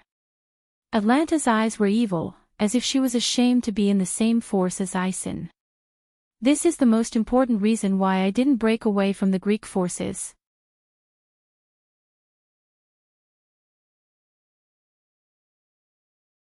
Chapter 527. Compared to breaking away from Greece, isn't it more suitable for you to lurk as an undercover agent? Wuming said for Atlanta. Atlanta nodded and then continued. Because I don't know how to be an undercover agent, I can be regarded as working for Aisin wholeheartedly during this time, whether it's capturing Sito or obeying orders to kill other servants. That was also the reason why Atlanta did not hesitate to place a noble phantasm on Wuming.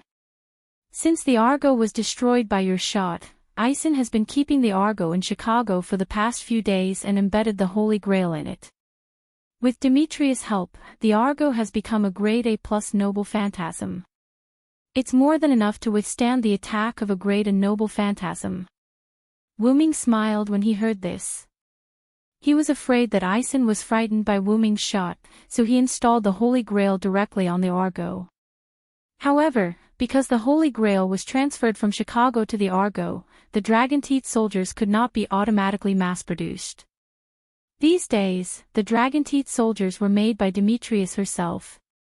Not only the quality but also the quantity has decreased a lot. In several battles with Rome, we can be said to be at a disadvantage. Wuming suddenly realized that the Holy Grail still had a lot of drawbacks. It could not mass-produce soldiers on the Argo. But because of this, Aisin let me, Hector, and Hercules go to the battlefield together. We killed Julius Caesar and Cleopatra. At present, there are not many Roman servants left. Hearing this, Wuming's eyes lit up. This can be regarded as reducing the burden on us. Immediately afterward, Wuming told Atlanta about their plan to unite the three parties. I didn't expect you to be able to do this. Atlanta looked at Wuming deeply. Becoming the king of the Celts, destroying the Japanese forces, joining the American forces, and attacking Greece and Rome with the lone servant forces led by Master Chaldea. This really shocked Atlanta. If everything goes well, I'm afraid this singularity will be the fastest to solve among these singularities, Atlanta said thoughtfully. Atlanta herself had appeared at the second singularity before, so she naturally knew how quickly Godotzi had saved the singularity. Based on this, he speculated that the other singularities should be similar. Indeed. Counting from the time Li Xiang and the others entered this singularity, I'm afraid it hasn't even been a week. Although Wuming did not know how long it took Godotzi to solve the previous singularities, Roman had told Wuming that it had been more than half a year since the anthropogenic fever. In other words, on average, it would take more than a month and a half to deal with a singularity. If all went well, Godotzi would be able to resolve the singularity in less than a week. That was quite fast. While Wuming was thinking, Atalanta paused and spoke. By the way, Is it okay to tell me about your chances? Atlanta meant nothing more than, in case I'm a spy and deceived you, or accidentally leak your information. However, Wuming chuckled and shook his head. It doesn't matter even if you are exposed. After all, our plan is considered an open conspiracy. Gadotzi and the others' first team went to Rome. They did not expect to eradicate Rome, but it was enough to hold them back. Wuming and the others' second team would attack the Greek forces head-on. Before the attack, the Greek side would definitely notice something, so it did not matter if they were exposed or not.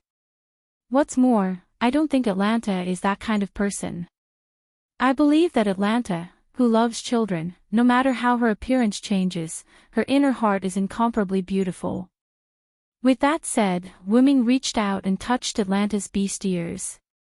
Because the distance was too close, Atlanta did not dodge and was caught by Wuming.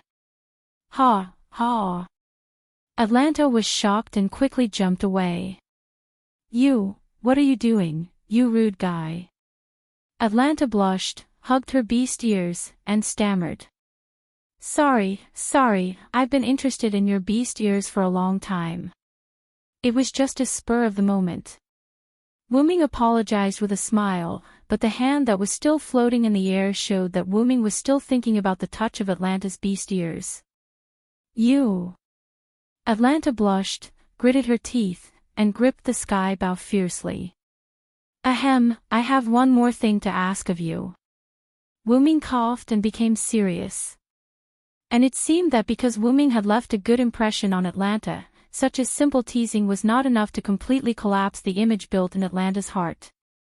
Atlanta touched the beast ears on her head, calmed her face, and nodded. But it was still very popular.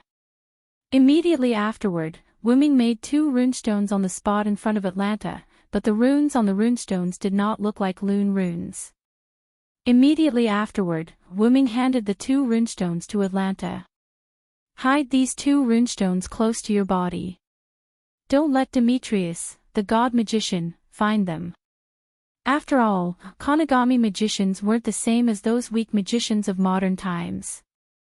Seeing Wuming's solemn face, she quickly took it and nodded solemnly. Then, because of the physical contact when she took the runestones, Atlanta blushed again. Even the night could not cover it. After all, there was moonlight. And with the pretentious serious expression, Atlanta was very cute at the moment. However, Wuming also knew that it was business, so he did not tease Atlanta anymore. When Ison wants to use the Holy Grail to summon the demon god pillar, just pour your mana into these 2 runic stones. If possible, the closer you are to the Holy Grail, the better. Of course, I won't force you. Wuming instructed in a joking manner. I know. If there is nothing else, I will leave first. After Wuming nodded, Atlanta took 2 steps, but for some reason, she stopped again. By the way, Demetrius may have become the master of Spartacus. You know his noble phantasm. That self-explosion is not a joke. After all, Wuming and Atlanta both had memories of the battle between the 14 knights. Naturally, they remembered the power of Spartacus' noble phantasm during the battle between the 14 knights. Are you concerned about me? Why don't you let me touch your beast ears again? Wuming smiled mischievously. Atlanta's face turned red in an instant, and she quickly left here. After Atlanta left, Wuming's mischievous smile disappeared. Looking at the gradually rising moon, Wuming always felt uneasy. At this time, Wuming found that something was wrong. The sky is not normal.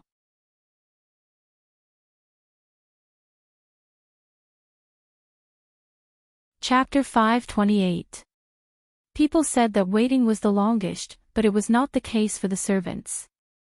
After putting away the communication device with Edison, Wuming went to the window and looked at the moon. At that moment, the moon had reached the western sky. It should be 2 or 3 o'clock in the morning. Edison told me that they have met up with Tachika and the others and set off for Rome. Wuming said to the shadow behind him. Rama and Achilles came out from the shadow. Finally, it's going to start fighting. It's very uncomfortable to be here all the time. Achilles bit the bristlegrass that he found from God knows where. I'm just as upset as you are. As long as I think about fighting side by side with the cultic servants, my heart is extremely irritated. Rama put one hand on the eternal blade on his waist, and the other hand clenched his fist. Wuming knew what Rama meant. The enemy who imprisoned his wife was now going to rescue his wife with the enemy. Rama's heart must be quite restless. After all, Rama and Wuming had reconciled, but he did not reconcile with the other cultic servants. It could be said that if it were not for Wuming's repeated advice and a hint of pleading, Rama, the childish king, would definitely not agree. This time, I'm giving you face. Remember this, humph. Rama snorted and turned his head. I think you're doing this for the sake of saving your wife. Of course, that sentence could only be thought. Wuming did not dare to say it out loud. Otherwise, who knew what kind of trouble this young king would cause? So, when will the cultic servants arrive here? Achilles asked. Wuming smiled slightly. They have arrived. The moon was covered by clouds, and the earth fell into darkness. On the eastern plains outside Chicago, a large shadow moved toward Chicago with the help of the darkness. Atlantis stood on the city wall, her eyes focused. Even the moonless night could not cover the sharp eyes of the huntress. Celtic people. Atlantis said softly as if deep in thought. She then jumped, left the city wall, and returned to the city of Chicago. Without a doubt, she had gone to inform Ison. It's time for me to come out.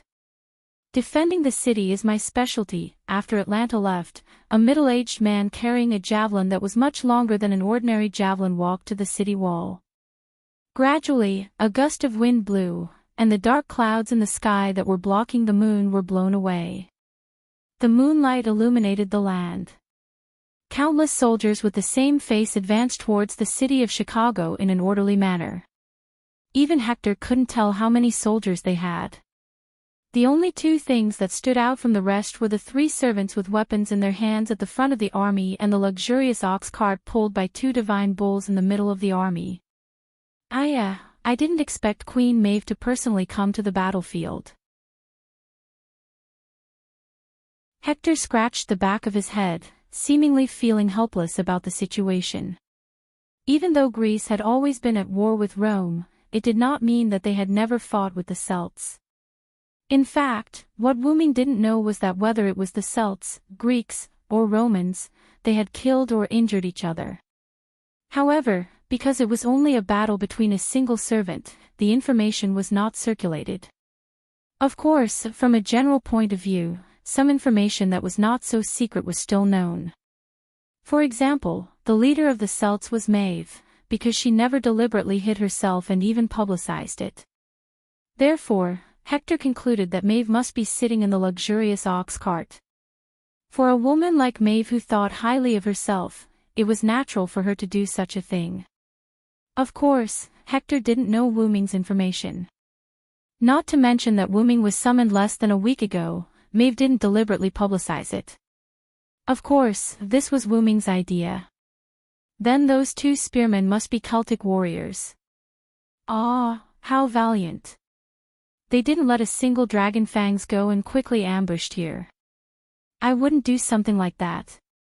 Hector smiled bitterly as he spoke faintly. Just like what Hector said, Greece's territory was full of dragon fang soldiers, and the Celts were able to sneak into Chicago in the middle of the night without being discovered. This was undoubtedly due to the help of the servants. I really hope it's as simple as defending the city. Uncle is very clumsy about other things. After sighing, Hector began to command the dragon fang soldiers to prepare for the enemy's attack. Not far from Chicago, Finn waved his hand, and the entire army stopped in place as if they had received an order. This was the privilege of the Holy Grail's generals. Now, the enemy must have discovered us. The next command will be handed over to the Queen, Dilmund. Finn said lightly. Yes, my lord, I will go and greet the queen. Dillman bowed to Finn and then walked to the rear. Just as Dillman said, he was ready to welcome the queen's carriage. To be able to let the army arrive here without being discovered, your wisdom is really terrifying. Next, it's time to show my bravery. Fergus grinned. Finn had a good impression of this big guy. Well, after all, they were both Celts. Then I'll have to trouble the magic sword envoy to take the lead. In just a moment, the ox cart came from the center of the army to the front line. Ah, we're here already, Finn. Good job. A noblewoman's voice came from the carriage pulled by the divine ox. Our army has arrived in Chicago, and the enemy has discovered us. So, when will His Royal Highness the Holy King appear? Finn asked politely. Your Holy King is on the other side of the city. I can feel it. In the carriage, Maeve took off her white silk gloves and looked at the bright red dragon-like pattern on the back of her hand formed by 3 command seals and smiled. Then, let's have Fergus break the city gate. No problem, right? Maeve said to Fergus outside the carriage. Of course, no problem. How can a Celtic man say no? After saying that, Fergus walked forward with the magic sword spiral sword on his shoulder. After the Holy Grail's treatment, Fergus had completely recovered, and now he was full of energy. On the city wall, Hector looked at the man walking forward with the magic sword. He had already guessed what he was going to do. He's going to attack the city with a noble artifact. What a headache. Then, when Hector noticed that Fergus' noble artifact was getting brighter and the magic power was getting thicker, Hector retreated. Uncle, you can't stop it. This is already a noble artifact that's comparable to a city's noble artifact. Let's escape first. Then, a rainbow-colored light exploded after Hector left the city wall.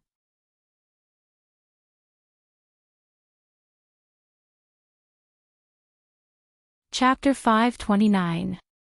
Alright, I feel like I'm full of energy today. I'm sure you'll be satisfied with this shot. Fergus raised his neon sword and laughed. One had to know that the A and plus in A plus were not eye-catching individually, but when they were combined, it was no joke. Then hurry up. If it wasn't for your relic, I would have asked you to leave earlier. Maeve's impatient voice came from the carriage. Naturally, by leaving the stage, he meant that he had died. Also, although I don't mind you taking advantage of me verbally, I would be happy to see little Sai kill you. Oh, my apologies, Your Majesty. Don't worry, I'm sure His Majesty will be satisfied with this shot. I hope so. Maeve's lazy voice sounded. The neon sword in Fergus's hand began to glow. Fergus stabbed the neon sword into the ground. Caladbolg. In an instant, a rainbow-colored light extended from the neon sword to the city walls of Chicago. Boom! In an instant, a rainbow light burst out of the ground and blasted the city walls of Chicago. Countless Dragonfang soldiers were directly destroyed and turned into dust. Those Dragonfang soldiers that were lucky enough not to be turned into dust were also scattered into small pieces of bone. Ahahaha. This is truly spectacular. Fergus laughed heartily as he raised the rainbow sword. It had to be said that Fergus was really full of energy. After releasing the relic that doubled his power, he was still in high spirits. Finn and Dilmaud watched this scene calmly. After all, this scene was nothing to them. Maeve, who was sitting in her beloved chariot, nodded in satisfaction. Then, she gave an order. Everyone, attack.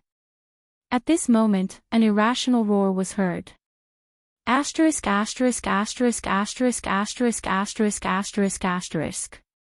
On the west side of Chicago, which was the opposite side of Maeve's army, Wuming, Rama, and Achilles arrived. When the 3 of them arrived, they saw the explosion on the east side of Chicago.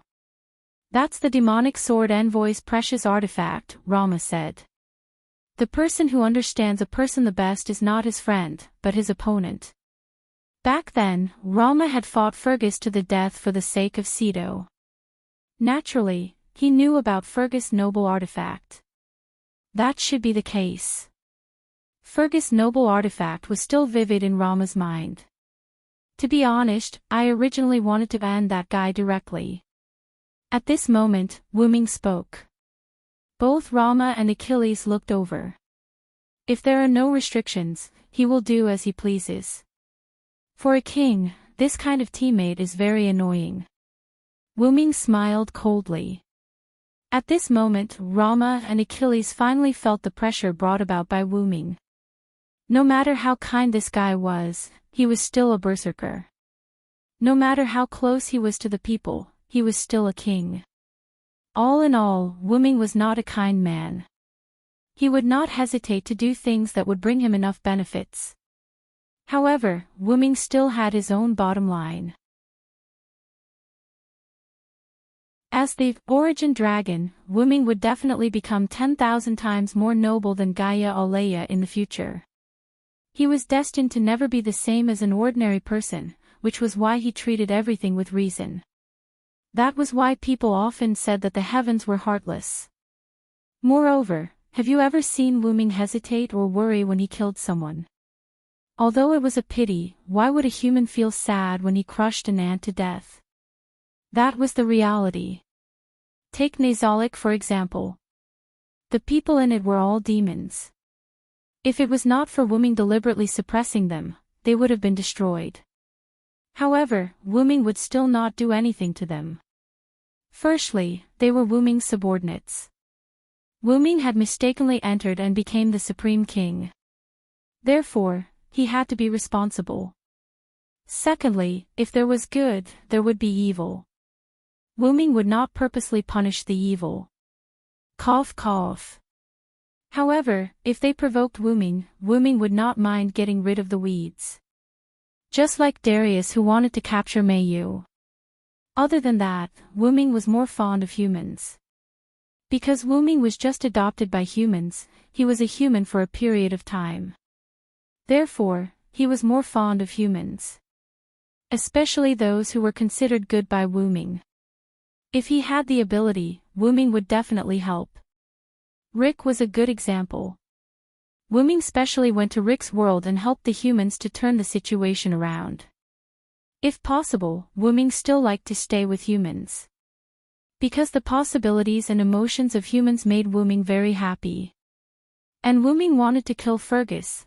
Well, regarding this point, Wuming only wanted to kill Fergus because he had flirted with Maeve before. But no matter what, he is still my subordinate. It is better to keep him alive. Just like that, the topic ended. Let's go. Maeve has already started. We can't fall behind. Saying that, the three of them walked towards the west wall of Chicago. Wuming started to move. On Maeve's side, there was a small problem. Hercules let out a confused roar as he swung his axe and sword at Fergus. Bang! The ground that was hit by Hercules cracked. As for Fergus, he naturally dodged this attack. Hey, why are you attacking me directly? You think too highly of me. Although Fergus was still running his mouth, his expression had become serious. Fergus was also holding the neon sword with both hands. Dilmond, be careful. This big guy is not to be trifled with. Finn held his spear and looked warily at Hercules, who had pulled out his axe and sword from the ground. Yes. My lord. Dilmond also raised his red and yellow spears and stood beside Finn. My brave warriors. Maeve didn't even walk out of the carriage. With just one sentence, countless Wuming-faced soldiers rushed towards Hercules. However, even if they were strengthened by the Holy Grail, the small fries were still small fries. For a great hero like Hercules, they were basically useless. Hercules roared at the sky. Even if he didn't have magic to release this skill, the roar mixed with magic alone was enough to shock the nearby soldiers to death. Then, Hercules rushed into the crowd of soldiers and began a massacre. At this moment, Hercules could only be described with 4 words. Unparalleled mowing. Ha! Accompanied by a roar, a drill-like spiral sword attacked Hercules from behind. Clang! Hercules easily blocked Fergus' attack with his axe and sword and slapped Fergus away. With the mind's eye skill, Hercules naturally wouldn't be ambushed successfully. This is a little tricky. Fergus stabilized himself as he flew away and broke out in cold sweat. When Fergus was sent flying, Finn and Dilmund also rushed forward. With the 2 of them together and their flexibility as spearmen, they could slightly restrain Hercules. However, they still couldn't cause much damage to Hercules. Let's release the noble artifact again. With that, Fergus raised his magic sword. However, at this moment, a rather deranged voice was heard. Ahahaha, oppressor! Oppressor!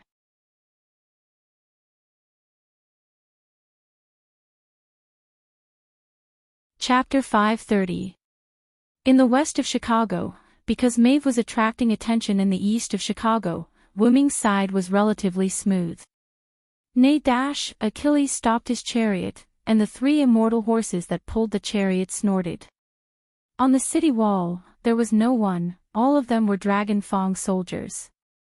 Now, these Dragon Fang soldiers had all fallen to the ground and turned into ashes. Even my chariot can't stop them. Sure enough, the small fries are not interesting. There was no doubt that these were all done by Achilles, who had just stopped the chariot. Besides, Achilles also descended as a rider.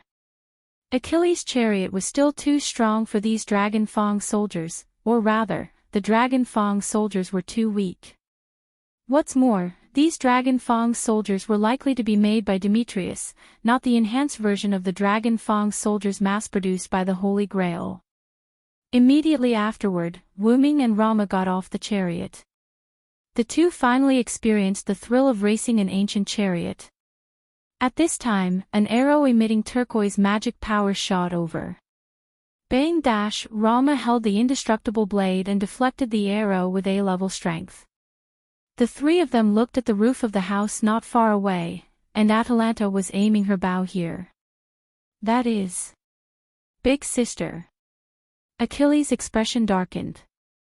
After all, when he was in the 14th Rider, he had a good relationship with Atalanta, and Achilles didn't really want to attack Atalanta. Oh, really, why are there so many people tonight? I don't have the energy to entertain you all. A voice that was more boring than Roman came. Hector, carrying his long javelin, appeared from the shadows of the city. Hector. This was Achilles' second surprise after Atalanta. He didn't expect it to be someone related to him. In the famous Trojan War, Hector's defense was invincible, and the enemy was defeated. The Trojan side was not far from victory. After that, Achilles went to the battlefield to fight Hector one-on-one. Although Hector broke his immortality, Hector still lost. As a result, the Trojan side gradually lost. It could be said that if there was no Achilles, Hector would not die, and he would not fall into the Trojan horse trap, and the Trojan side would probably win. But there were no ifs, and now, the 2 old rivals of the Trojan War were reunited here. Aw, isn't this Achilles? I didn't think that we would become enemies again. Sure enough, the Holy Grail is really a magical thing. Hector didn't think that he would be able to see Achilles, and he was also shocked. I'll deal with this guy. Achilles said to Wooming and Rama Rider, riding on his meteor chariot. Said chariot, but said chariot, said chariot, said chariot, said chariot, said chariot, said chariot, said chariot, he said chariot, and said he said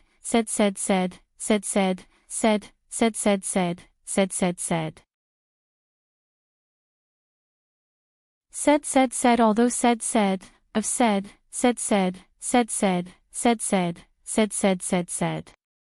Although Hector did not think that Atlanta could defeat the remaining two servants, he did not think that she would be able to defeat them.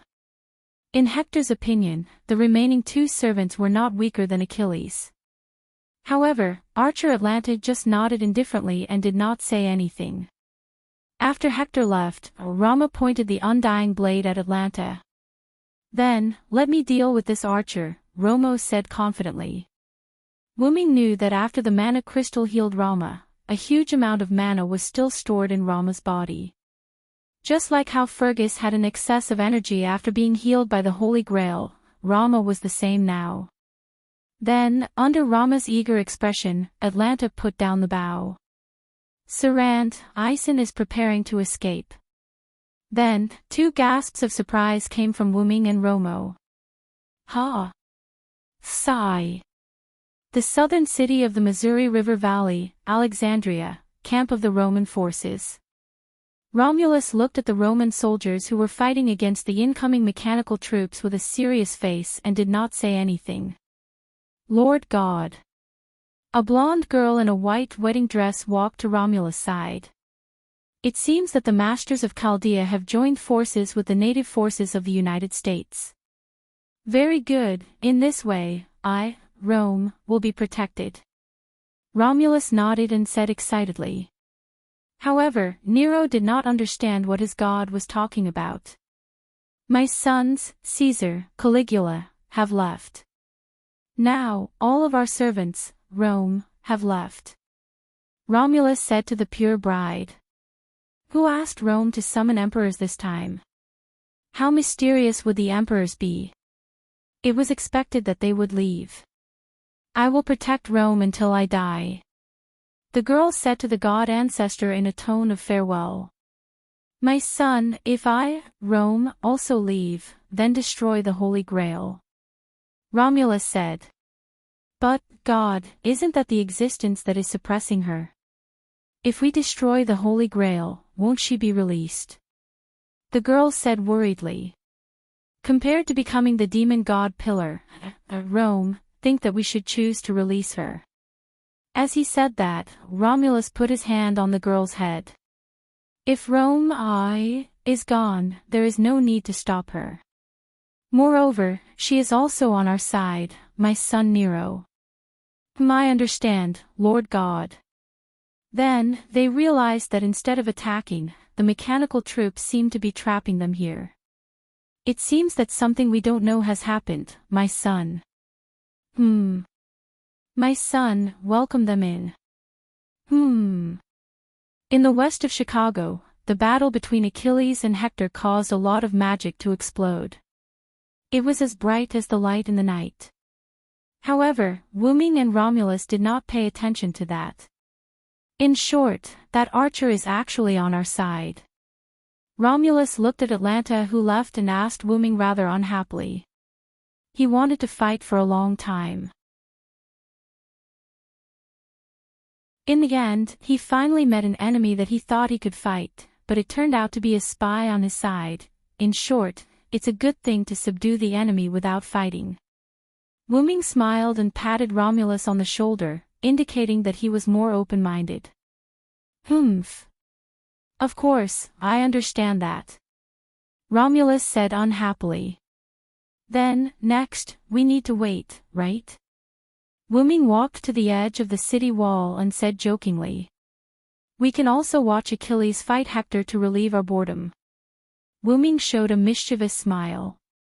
Romulus was speechless.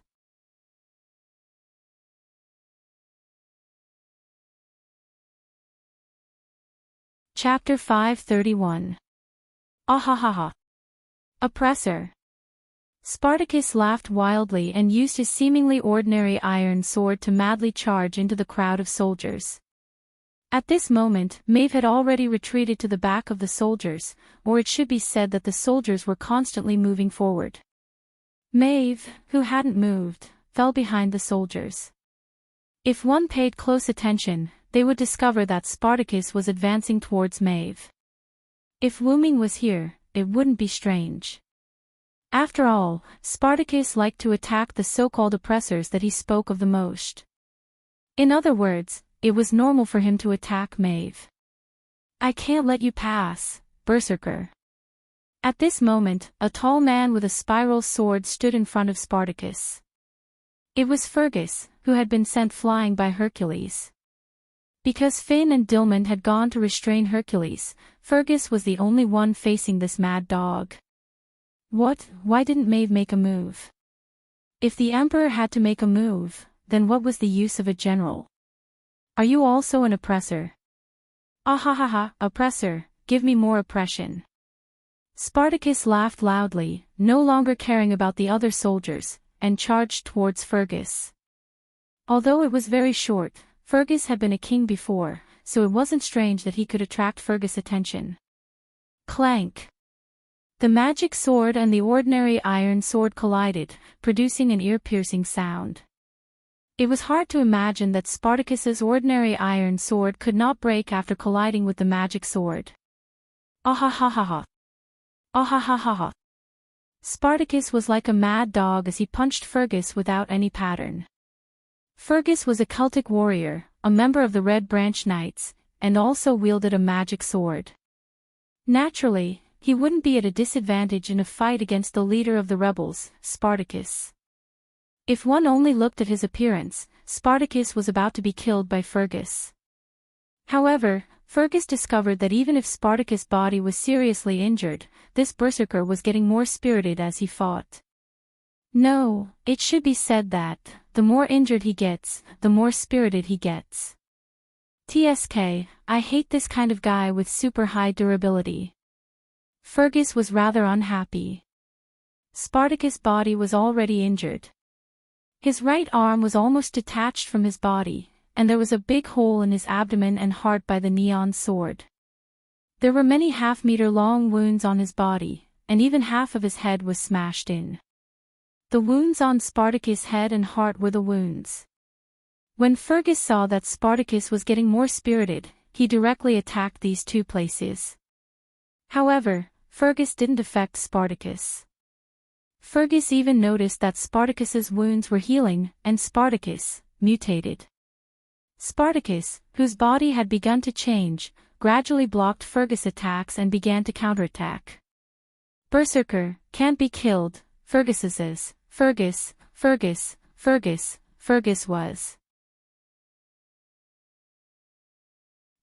took a few steps back and was ready to use his noble relic to kill Berserker in one go. Ahahahahaha. Ahahahaha. Oppressor. Come. Give me even more pressure. However, Spartacus didn't give Fergus a chance.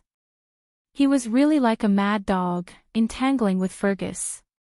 In the face of a berserker like Spartacus, who had so many crazy skills, pure magic and physical attacks were basically useless against Spartacus. This was all thanks to Spartacus' noble phantasm and skills. The glory of being abused. B+ when the magician healed Spartacus, the amount of magic consumed was a quarter of the original amount. The more serious the attack, the more spirited Spartacus was until he brought out all his hidden strength. After a certain period of time, the injuries would be gradually healed. Unyielding will, no matter what kind of pain and despair he faced, he would not give in. An extremely strong will could obtain physical and mental endurance. Roar of the defective beast, crying warmonger. A part of the damage received from the enemy can be converted into magic and stored in the body. The efficiency of the conversion of magic will increase as Spartacus' physical strength decreases. The magic accumulated in the body can be used to enhance Spartacus' ability. It could be said that Spartacus was on the same level as Hercules in terms of tenacity. Of course, it was only in terms of tenacity. Currently, there were only two ways to deal with Spartacus. The first way was to wait for Spartacus' noble phantasm to activate and self-destruct. The second method was to use the instant kill ability of the demon eyes of death perception to directly ignore everything and kill Spartacus. Of course, if one had the ability to directly destroy Spartacus' body, it could be said that he was killed instantly. Currently, Spartacus had not accumulated enough magic to self-destruct. However, Fergus had a noble phantasm that was enough to destroy 3 mountains. However, Fergus did not know about this. Moreover, his noble phantasm might not be able to kill Spartacus instantly.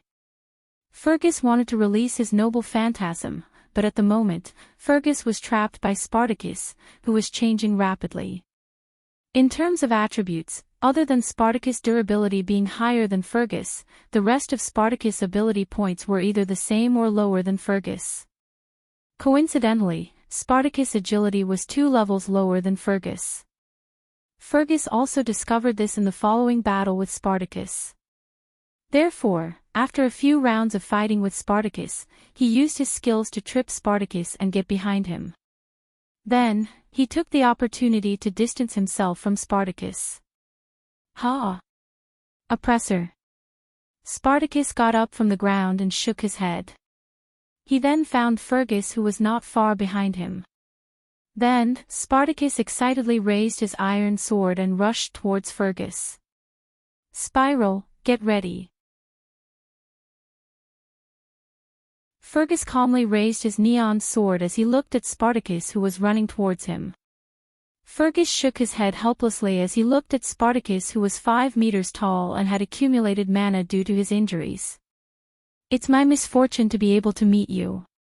Indeed, as an enemy, Spartacus was an incomparable headache because he couldn't be killed by ordinary means. Well, even as an ally, he was a headache. All in all, Fergus had had enough. He wanted to end this berserker completely. Fergus focused all his mana into the neon sword and even began to overdraw his spiritual base. After all, Fergus' mana was E. Fergus was afraid that he could not kill this thing. Taste the real neon sword. Just like Ibaraki Duji's noble phantasm, the neon sword emitted its last colorful light. Even Hercules, Finn, and Dilmun stopped fighting. Maeve, who was at the back of the army, did the same. The 4 of them turned their attention to Fergus and Spartacus. Ah! Oppressor, oh! The light covered the ground.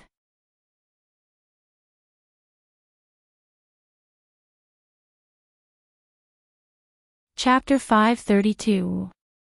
Boom! The sound of a nuclear explosion came from the east of Chicago, and the storm raged. Wuming and Rama both stabilized their bodies and squinted at the scene filled with sand and dust. After Atlanta left, Wuming and Rama did not really go to watch the classic duel between Achilles and Hector. Instead, they ran along the edge of Chicago toward the Celtic army in the east of the city. In the end, before they could even reach the Celtic army, a violent explosion occurred. The power of the explosion was so great that it even completely destroyed the east wall of Chicago, giving people the feeling that there were no walls in the east of Chicago. Of course, whether it was Denver, Alexandria, or Chicago, there were no such things like ancient walls. All of them were built by various forces during this period of time. Wuming and Rama looked at each other, and the 2 quickly ran forward. Because of the strong hurricane caused by the big explosion, there was basically no sand and dust around, so the scene could be said to be clear to Wuming and Rama at a glance. In front of the 2 of them was a huge crater of nearly 100 square kilometers, but because it was too big, they could only estimate, but it was definitely more than 50 square kilometers. The depth of the crater was needless to say. The distance between the deepest part of the crater and the ground was about 50 meters, and maybe it was even deeper. Wuming thought that if such a crater fell on Earth, humans would probably end up like the dinosaurs. The ground on the edge of the crater was unusually smooth, and there were no impurities. It was completely the product of the downward compression of the soil by the explosion. In the center of the crater, there was a lake full of water, and the lake water was still rising. East of Chicago was Lake Michigan. At this moment, such a big explosion directly connected this huge crater to Lake Michigan. There were no traces of soldiers or servants on the scene, and Wuming's perception was temporarily disabled.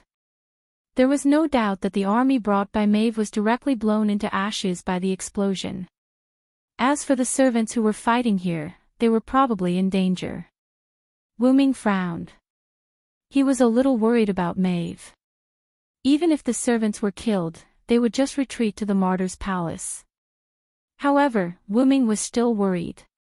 Because the air here was full of chaotic magic, Wu Ming's perception was also disturbed by these chaotic magic. It was not that he could not perceive anything, but the difficulty of perception was greatly increased. This terrible explosion, which powerful servant's noble phantasm is it? Rama said with lingering fear. Even he did not have the confidence to say that he could survive the explosion that covered an area of nearly 100 square kilometers. After all, a servant was much stronger than an ordinary person, but without a defensive noble phantasm or skills, they would also directly leave. If he did not have the golden armor, he would have to use of his noble phantasm, he would have to use his noble phantasm to survive. Of course, if Rama released his noble phantasm, he would be able to survive. Even if he did not die, he would be dead at least, he would be dead. All in all, if that was really the case, Rama would definitely not feel good. After Rama finished speaking, Wu Ming sighed. I'm afraid that except for Maeve, all the servants present have left. After all, this explosion was in the Celtic army. Not to mention that the army was completely wiped out, Wu Ming still could not find any servants. As for why Wu Ming knew that Maeve was fine, it was because Wu Ming was worried about her. Wu Ming's master was Maeve, so naturally, there was a contractual connection between them. Wu Ming naturally knew whether Maeve had left or not. Previously, by relying on this connection, Wu Ming knew that Maeve had come to Chicago. Suddenly, Rama said, "What is that?" Rama pointed to the lake below the giant pit that was still rising. Wu Ming followed Rama's gaze. In the middle of the lake, a large rock that was emitting red light floated up. However, Wu Ming always felt that the stone with red light was so familiar. Oh my God, that was not a stone with red light. It was clearly Hercules who was activating the 12 trials, God Hand. It was said that Spartacus was difficult to deal with, but compared to Hercules, it was simply insignificant. Hercules' 12 trials, God Hand, could be said to be a real resurrection. Even if his head was chopped off, or his whole body was crushed, as long as the noble phantasm was activated, Hercules' whole body would be like steel that was just out of the furnace, emitting red light and began to reconstruct his body. Not to mention, it would also increase the resistance of the cause of death. Hercules was the real difficult to deal with. Wu Ming fought for a whole day to retrieve Hercules' Berserker class card. In Winterwood City, the new 7 Knights and the Dark King Arthur had to work together to kill Hercules. From this, one could see how tenacious Hercules was. Fortunately, Hercules was a berserker. Otherwise, if Hercules knew how to use his brain, it would be a disaster. In an instant, Wu Ming flew up and rushed to Hercules, who was still recovering his body. Rama did not stop Wu Ming. In Rama's opinion, facing an enemy, one should be ruthless, not to mention that this was a servant from Greece. However, this would disappoint Rama. Wu Ming would not waste his effort to kill Hercules. Not to mention how difficult it was to kill him, moreover, now was not the time to waste on him. The reason why Wu Ming rushed to Hercules was to trap him. Wu Ming arrived above Hercules. Along with the crisp sound of chains, several pseudo-heavenly locks were taken out by Wu Ming and tied to Hercules. Heavenly locks targeted servants with divinity, and Hercules' divinity was as high as a class. However, Wu Ming was very clear about one thing. Even if heavenly locks could only trap Hercules for a short time, heavenly locks were only able to suppress Hercules. The stronger the divinity, the tighter the heavenly locks would be. However, Hercules' strength was as high as A+. In Wu Ming's opinion, Hercules was fully capable of breaking the heavenly locks. In that case, let alone these pseudo-heavenly locks. However, Wu-Ming was only holding on to the idea of stalling for time. Subsequently, Wu-Ming took out a lot of pseudo-heavenly locks that were stored in his noble phantasm. He only left one pseudo-heavenly lock and tied the rest to Hercules. In this case, it would take a long time to use only his strength. Wu-Ming looked at the chain mummy in front of him and nodded as if he was very satisfied with his work of art. Subsequently, Wu-Ming buried Hercules in the huge pit, which could be said to be the bottom of the lake. After that, Wu-Ming and Rama looked for Maeve. Well, first of all, they had to ignore Rama's gaze.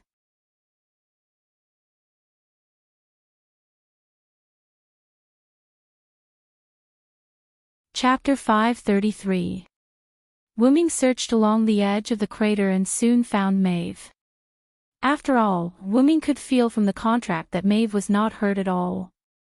That meant that she was not in the range of the explosion just now. At the very least, she was not hurt. Naturally, she was outside the crater. With Wu-Ming and Rama's acceleration, it was easy for them to go from the edge of the crater to the other side. It only took them a few minutes. At that moment, the celestial bowl that was pulling Maeve's carriage had fallen to the ground. It seemed that it was affected by the explosion. The carriage that was originally gorgeous and dignified had become a little tattered. However, at least it did not seem to be damaged internally. Rama came to the front of the celestial bowl and squatted down to check on the two celestial bowls. Wu-Ming was slightly stunned when he saw that. Then, he recalled something. It seemed like Rama was quite a caring big boy.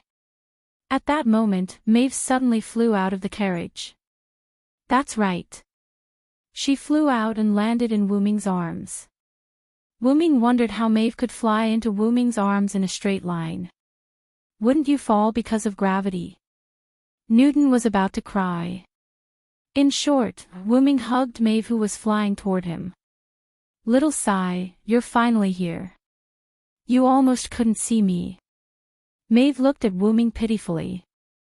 Of course, if Maeve changed her smile into a cry, the effect would be better. This must be your wife, Cylinder. I'm really envious. Romo stood up and looked at the couple who were hugging each other lovingly. He was filled with emotion. Rama was naturally envious of the couple who could be together. It was unlike him and Sito who could not see each other because of the curse. However, Wu-Ming was very helpless. How could you tell that this was a loving hug? It was obviously my foo who suddenly flew out, and I subconsciously hugged her, okay? However, since he had accepted Maeve, a hug was nothing. Asterisk cough cough asterisk. Speaking of which, Maeve, what's going on here? Wu-Ming asked. On the other hand, Rama was all ears. After all, such a huge explosion was very attractive. This is what happened. Maeve began to tell the story. After Fergus broke the city gate, Hector left while Hercules appeared. Finn and Dilmaud held Hercules back. However, Spartacus appeared and Fergus and Spartacus went against each other. Maeve, of course, was to watch the battle. Following that, there was no progress in the battle between Hercules, Finn, and Dilmaud. It was just a back-and-forth exchange of blows. Although Finn and Dilmaud couldn't defeat Hercules in a one-on-one fight, the two of them were able to fight Hercules to a draw for the time being. As for the battle between Fergus and Spartacus, it was a one-sided battle. Wu-Ming felt that something was wrong. He knew the effect of Spartacus' noble phantasm. Soon after, Fergus saw that Spartacus was getting more and more spirited as he fought. Spartacus had transformed into a 5-meter-tall monster. Moreover, he was still transforming into a monster. Fergus decided to activate his relic immediately. Then, Spartacus exploded. Wu-Ming shook his head bitterly. As expected, nothing good ever came out of this guy's capture. Rama tilted his head awkwardly. It was his fault. However, the young Rama king would never admit his mistake. Asterisk cough cough asterisk as Maeve was the furthest away and had the protection of the ox cart, she was not hurt. However, the two divine bulls were in trouble. These two divine bulls were not Achilles' immortal horses. Now, all their bones were broken and they were about to leave the stage. Fortunately, it was a noble phantasm, so they did not have to worry too much about it. After Wuming and Rama arrived, Maeve removed the noble phantasm. The divine bulls and the ox cart turned into mana particles and disappeared. Is Berserker's noble phantasm that powerful? Rama asked. It was normal for a powerful heroic spirit to have a powerful noble phantasm. However, Spartacus was just a rebellious gladiator. To put it bluntly, he was just a rebellious slave. Moreover, he was a slave who did not succeed in his rebellion and was quickly executed. No matter how one looked at it, such a person should not have such a powerful noble phantasm. He might be an exception. However, I've seen his noble phantasm before. Even if it exploded, it wouldn't be this powerful. Wuming put Maeve down from his arms, ignoring her dissatisfied expression. Then, Wuming looked at the lake behind him that was about to be filled. However, with Master's 3 command incantations and Fergus' noble artifact charging Spartacus, it's not hard to imagine how much damage it could cause. Although almost 100 square kilometers was huge, if Karna and Wuming were to fight, thousands of square kilometers of land could be affected. That was also the reason why Wuming had asked Karna and Zhou to fight in the northwest part of the Cordillera Mountains. There were fewer people there and it was far away from the battlefield. Otherwise, they would be affected by the battle. Command spells. Noble phantasm charging. Rama and Maeve repeated Wuming's words. That's right. Wuming nodded his head. Spartacus' noble phantasm, crashing warmonger, is a permanent noble phantasm. It can convert the damage it receives into mana and store it in its body. It can increase its ability value and change its body. Finally, when the mana is full, it will self-destruct and launch a destructive impact. After explaining, Wuming paused and thought for a while. I think Demetrius must have used the command incantation to give the command to unleash the greatest power of the noble phantasm 3 times. It strengthened Spartacus' noble phantasm. In addition to Fergus' continuous attacks and the overcharging of Spartacus' noble phantasm, it caused Spartacus to reach the critical point and self-destruct before it could transform into a monster. Rama and Maeve thought for a while and realized that this was the most suitable explanation for the current situation. However, I think Fergus' noble phantasm had a huge impact on the situation here. Maeve smiled. What do you mean? Wuming asked. Maeve then told Wuming about the neon sword that seemed to have been infused with all its power.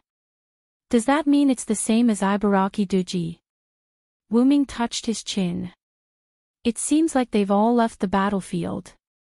Needless to say, Fergus was the closest to Spartacus and was designated to leave the battlefield. As for Finn, Dilmund, and even Hercules, they had spent a lot of time repairing their bodies. It was likely that the 2 of them had also been forced out of the battlefield during the explosion. Don't we need to care about Hercules? Rama asked. He knew that Wuming did not kill Hercules. He only tied Hercules up and buried him. Don't worry about that guy for now. He's no different from leaving the battlefield. Wuming waved his hand. After all, it was not easy for Hercules to break free from the pseudo-sky lock that was almost the same as the real sky lock. Just when Wuming was about to check on Achilles, a dark purple ripple suddenly appeared.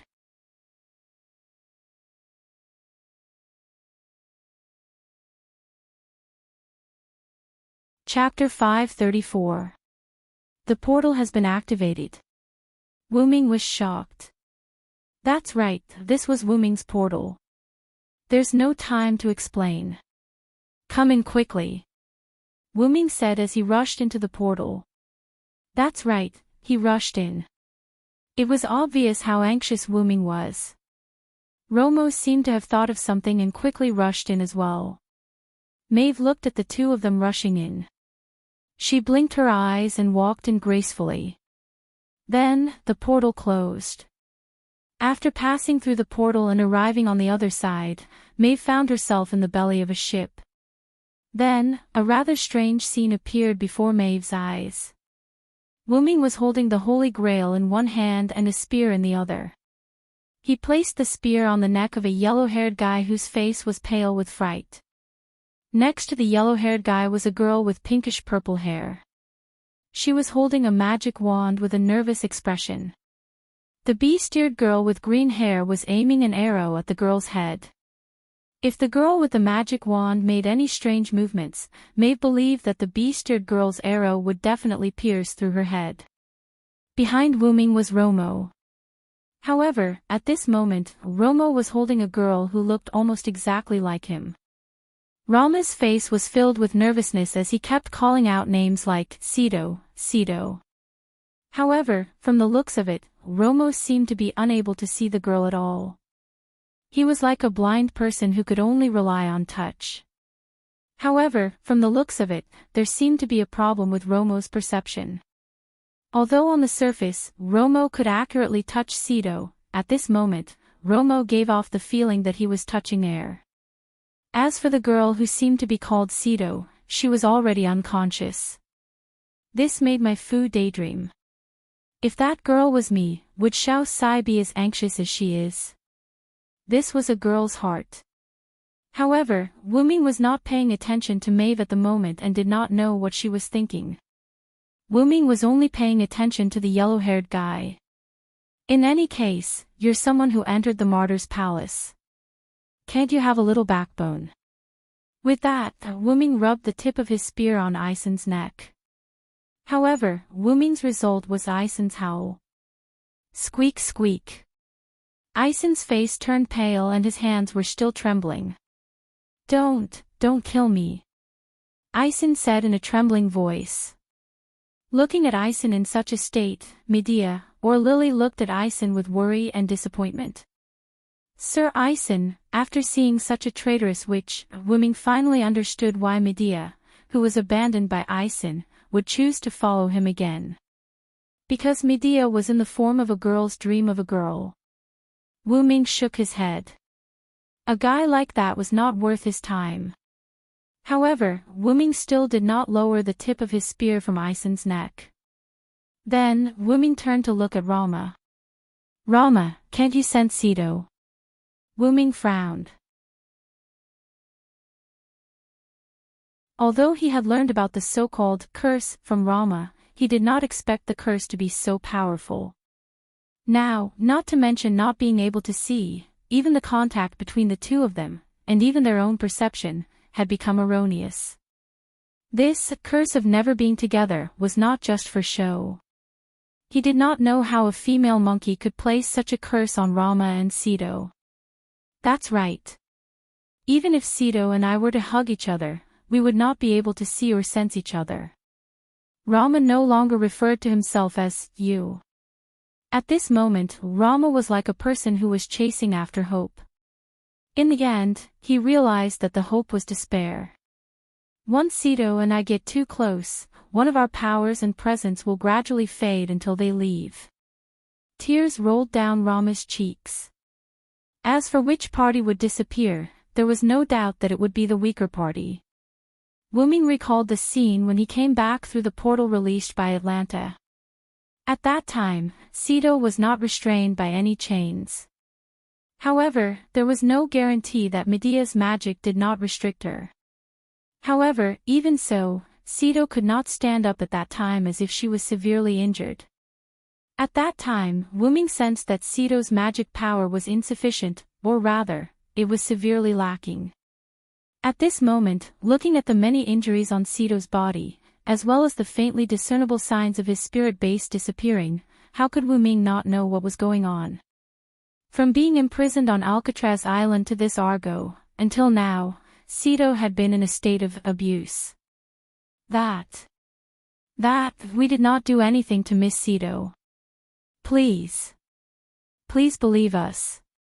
Lord Ison only wanted to use Miss Cedo as a hostage, Medea said weakly. If that was the case, the injuries on Cedo's body were caused before he was captured on Argo. It was not unreasonable. It was common for the Celts to beat people half to death when they captured them, and they did not have the habit of healing their captives. In other words, Beowulf did not know how to heal at all, and he did not realize that he should heal Cedo. In short, that guy was dead. Let's not care about him. Then, Wuming felt that something was wrong. Medea was the disciple of the goddess of magic, Hecate. She had many healing methods, so why didn't she heal Cedo? However, Medea seemed to have seen through Wuming's question and answered it in advance. Miss Cedo has always refused me to heal her, and she said something like, even if I die, I don't want to be a burden to Lord Rama. As if recalling the scene when Cedo said those words, Medea was a little depressed. She also wanted to sacrifice herself for the people she loved like Cedo did, but Ison, while Medea was distracted, Wuming frowned in distress. However, he began to laugh bitterly in his heart. So, if the other party did not want to heal, wouldn't you forcefully heal her? How gentle are you? However, if I didn't see wrongly, Ison wanted to use Cedo and the Holy Grail to summon the demon god Pillar. Wuming narrowed his eyes and looked at Ison, who was so frightened that he could not speak. When Wuming said those words, Rama instantly raised his head with anger in his eyes. Rama was slower than Wuming by a bit. When he arrived, Wuming had already seized the Holy Grail and restrained Ison and Medea with Atlanta. It was also Rama's arrival that caused the extremely weak Cedo to fall into a coma. Following Wuming's instructions, Rama stumbled and found Cedo through Cedo's position that was left in his eyes. However, it did not work. Rama could not see Cedo at all, nor could he touch Cedo. However, he did not give up and kept calling out Cedo's name.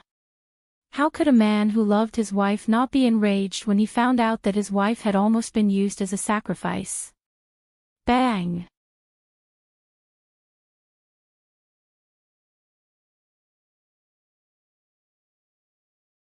Chapter 535. Bang! Wuming moved his spear away from Ison's neck and blocked Rama's indestructible blade.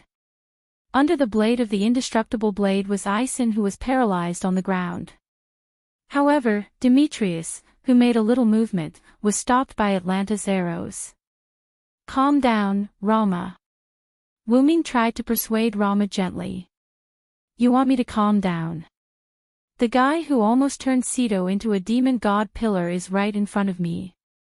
How can I calm down? Rama's eyes were burning with flames as he stared at Ison fiercely, as if he wanted to eat Ison alive. We are friends, right? If so, listen to my advice. Ison is still useful, so don't kill him for the time being. Otherwise, Wuming, who had already snatched the Greek Holy Grail, would have already made his move. Rama looked at Wuming and nodded. He then continued to stare at Ison fiercely. Maeve, please do me a favor. Wuming waved at Maeve, who looked like she was watching a family drama. Yes. Maeve smiled and came to Wuming's side. After that, Wuming took out a lot of healing potions from his precious artifact space. He then opened the teleportation door and let Maeve bring Cedo away for the time being. After all, if Cedo stayed with Rama any longer, he would disappear soon. After Wuming told Maeve about various things, Maeve carried Cedo into the teleportation door. Thank you very much, Holy King. No, surrender. Rama said sincerely to Wuming. It was an eye-opener for Wuming to be able to make the proud and arrogant Rama, who often threw tantrums, apologize so sincerely. Since you are able to call me by my name, it means that we are friends, right? As he spoke, Wuming placed the Holy Grail into the golden ripple under Ison's gaze. He then extended his hand to Rama. Although Wuming treated Rama as a friend when Reeve shook hands with Rama, he did not expect that. Yes, that's right, my friend. Then, Rama and Wuming held each other's hands tightly. Then, don't attack Ison for the time being, alright? Wuming glanced at Ison, causing Ison to shuffle backwards in fright. After all, Ison was currently sitting on the ground. Sure. After all, this person had saved his wife, Sidwa. Moreover, this person was also his friend. Thus, Rama would naturally listen to him. As Rama spoke, he glared at Ison and no longer looked at him. Otherwise, the anger in his heart would not dissipate. Although Rama had promised Wuming to spare Ison's life for the time being, he wasn't the kind of person who would forgive someone who almost sacrificed his wife. It was also because of Wuming's face. Otherwise, even if Gadotsi was here, with Rama's childish temper, he would have used the indestructible blade to slash Ison. Yes, the kind that even their own mother wouldn't be able to recognize. So, Ison, now you are our captive. Wuming smiled and narrowed his eyes, which made Ison and even Demetrius feel a chill. In the sky, the Argo was moving towards Alexandria. On the Argo, Ison was controlling the Argo alone at the helm. If one didn't look at Ison's livid face and Atlanta behind him, who was holding the heavenly bow and staring at Ison as if he was her prey, then Ison's situation was not that bad. Demetrius, who was originally following Ison, was at the bow with Wuming and Rama, explaining the current situation of the Greek side. In short, after sending out Hercules, Hector, and the captive Spartacus, we only have Ison, Atlanta, and me left. Wuming did not look at Demetrius. He just looked ahead as if he was experiencing the feeling of flying in a boat. As for Rama, he sat cross-legged alone on the deck behind Wuming and Demetrius with his eyes closed, as if everything had nothing to do with him until they reached their destination, Alexandria. This was Wuming's purpose. Through Ison, he drove the Argo to Gadotsi and others' gathering place, Alexandria.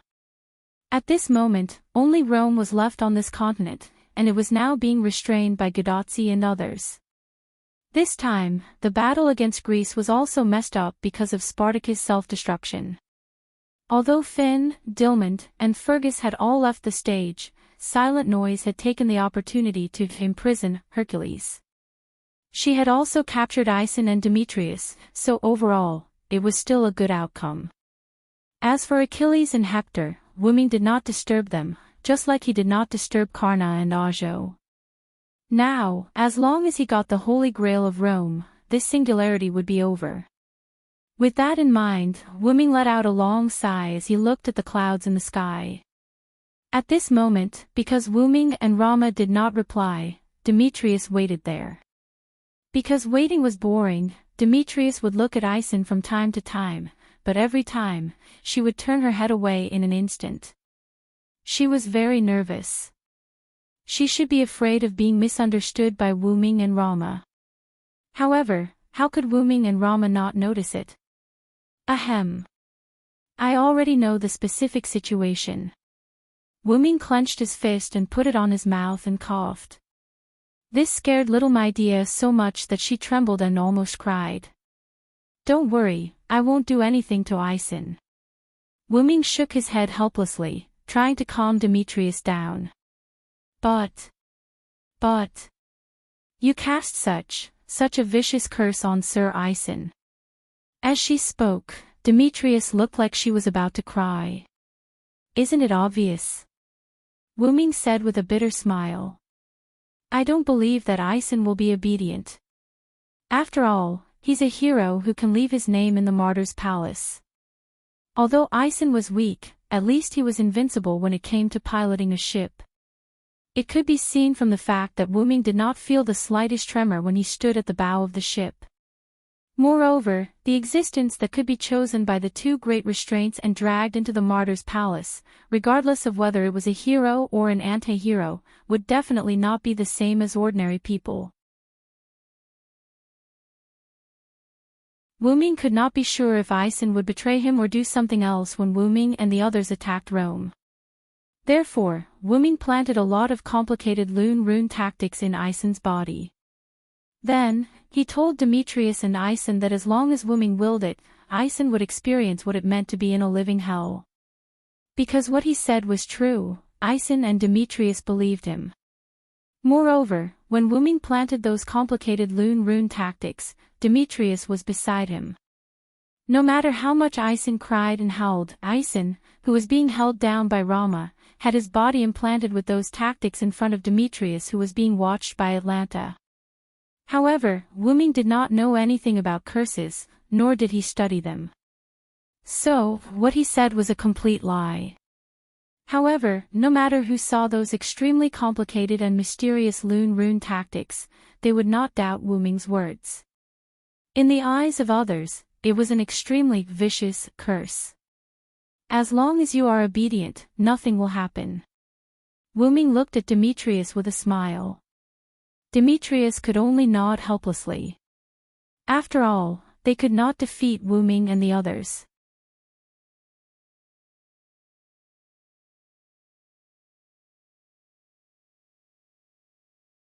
Chapter 536.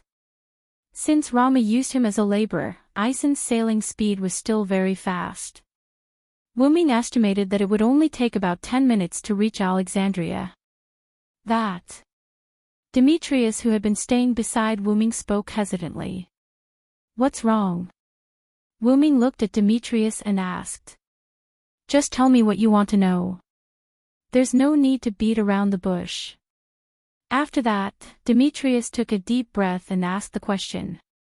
Excuse me, the purplish black hole just now, was it a teleportation magic? Wuming was stunned for a moment before he realized what she meant. The purplish black hole that Demetrius was referring to was undoubtedly the teleportation door that Wuming came to the Argo. That's a magic trick that I learned from the other world. It's called gate. Gate. Demetrius repeated the word as she pondered. The effect is that based on the place that I've been to or the place that I've seen, I can create a teleportation door anywhere. Wuming briefly explained how to use the gate. Anywhere. Demetrius was obviously shocked. Pay attention to the premise. It must be a place that I've been to or the place that I've seen. Wuming knocked Demetrius's little head. This scene was extremely similar to a teacher scolding a disobedient student. Whoa. But, even so, it's still very powerful. Demetrius exclaimed as she hugged her little head and cried. Then, are there any side effects or other disadvantages? Demetrius raised her little hand. At this moment, she was also super interested in magic. There are no side effects at all. Well, if there's a disadvantage, it's that it can't be instantly teleported. Wuming looked at Demetrius with a perfect smile. At this moment, Demetrius's little head was filled with question marks. After all, you have to open the teleportation door first and then walk in. If you use this trick in a direct battle, it would definitely be useless. Also, if you use this skill in battle, if you can't close it in time, the enemy can also go through the portal. After all, Demetrius could only teleport by herself. That way, she would not be able to bring the enemy along with her. You're exaggerating. Even if that's the case, the magic you've learned from the other world is already very powerful. As long as you've been to a place before, or even a place as far as your eyes can see, it's really a powerful magic trick. Demetrius was slightly dazed. Indeed, this other world's magic is indeed very powerful. Either it's impossible to use it at all, but once you learn it, not only is the mana consumption low, but you can also move many people. It's much more useful than ordinary spatial magic. That's amazing. Medea said enviously. Do you want to learn? Wuming suddenly asked when he saw the envious look on Medea's face. Is it really possible? Demetrius shouted excitedly. Of course. You're not Ison. I have a good impression of you. Wuming was right. Such a naive little princess, because Ison went to the palace of the beauty goddess to make a wish, she fell in love with Ison and her life was ruined. Regarding this, Wuming naturally did not mind teaching her the portal. Of course, the prerequisite was that Demetrius could learn it. But, we're still enemies. Demetrius began to hesitate. It has to be said that even if she had the reputation of a traitor, which, the current Demetrius was undoubtedly an obedient and sensible princess. Because of the hostile relationship between the two of them, she was worried about whether Wuming teaching her magic tricks would be inappropriate. She was really a cute little princess. With the current situation, do you think we can still be considered enemies? Wuming teased. Indeed. Now we're captives. Demetrius smiled awkwardly. Then, are you willing to learn this magic trick from me, Demetrius? Wuming looked at Demetrius with great respect. Yes, I'm willing, teacher. Demetrius gripped her staff tightly with a serious expression. At this moment, Ison seemed to have been removed from Demetrius's mind. Demetrius only wanted to learn the portal magic trick. Then let us begin. Immediately after, a strange scene appeared on the deck. Wuming and Demetrius stood facing each other with their eyes closed. Wuming's hand was placed on Demetrius's head. Both of them did not move at all. This piqued Rama's interest. My friend, what are you doing? However, Wuming did not immediately answer Rama. After a moment, Wuming opened his eyes and put down his hand on Demetrius's head. It's just a simple memory-sharing magic trick. After all, it's more efficient this way. Alright, actually it was Wuming who did not know how to teach. Even he himself used the game scroll to learn the portal magic trick. However, it was not impossible to reverse the process. However, Wuming had never thought of teaching anyone and no one had asked Wuming. Therefore, Wuming did not research on how to teach others the portal magic trick. After reading the nameless spellbook for a period of time, Wuming did not look at it anymore. It was fine as long as they could use it. Moreover, Wuming did not dare to guarantee that people from other worlds could learn the magic trick of the game Yggdrasil. Wuming also chose to teach Demetrius this magic trick because she was a little girl who was passionate about magic. Without any ambiguity, Wuming and Demetrius' relationship was only that of a teacher and a student. Rama did not say anything else. After all, he did not know much about magic and was not very interested in it. Therefore, he walked to the bow of the ship and looked at the scenery. As for Wuming, he looked at Demetrius who still had her eyes closed. At that moment, Wuming's heart was filled with anticipation. Could the magic trick of the game Yggdrasil be learned by the miraculous hero spirit of this world? Wuming was very curious. After about 10 seconds, Demetrius opened her eyes. Her eyes were as beautiful as gemstones. His eyes were brimming with excitement and joy. The result was obvious. From the looks of it, you should have learned teleportation gate, right, Demetrius? Wuming smiled at Demetrius, pleased. Yes, teacher. I have successfully learned this magic trick.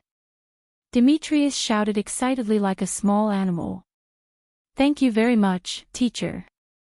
Demetrius bowed deeply to Wuming to express her gratitude. For Demetrius, who was very interested in magic, being able to learn the magic trick of another world was a great favor. Just as Wuming wanted to say something, Rama, who was at the bow of the ship, spoke. What? You're tuning in to the LoveLore Library YouTube channel. We're so grateful for your support and don't forget to subscribe to join us on this incredible journey through captivating stories. Your generosity through donations truly makes a world of difference, as it's the primary source of revenue that allows me to expand and enhance this channel for you. Thank you from the bottom of my heart for being a part of this adventure.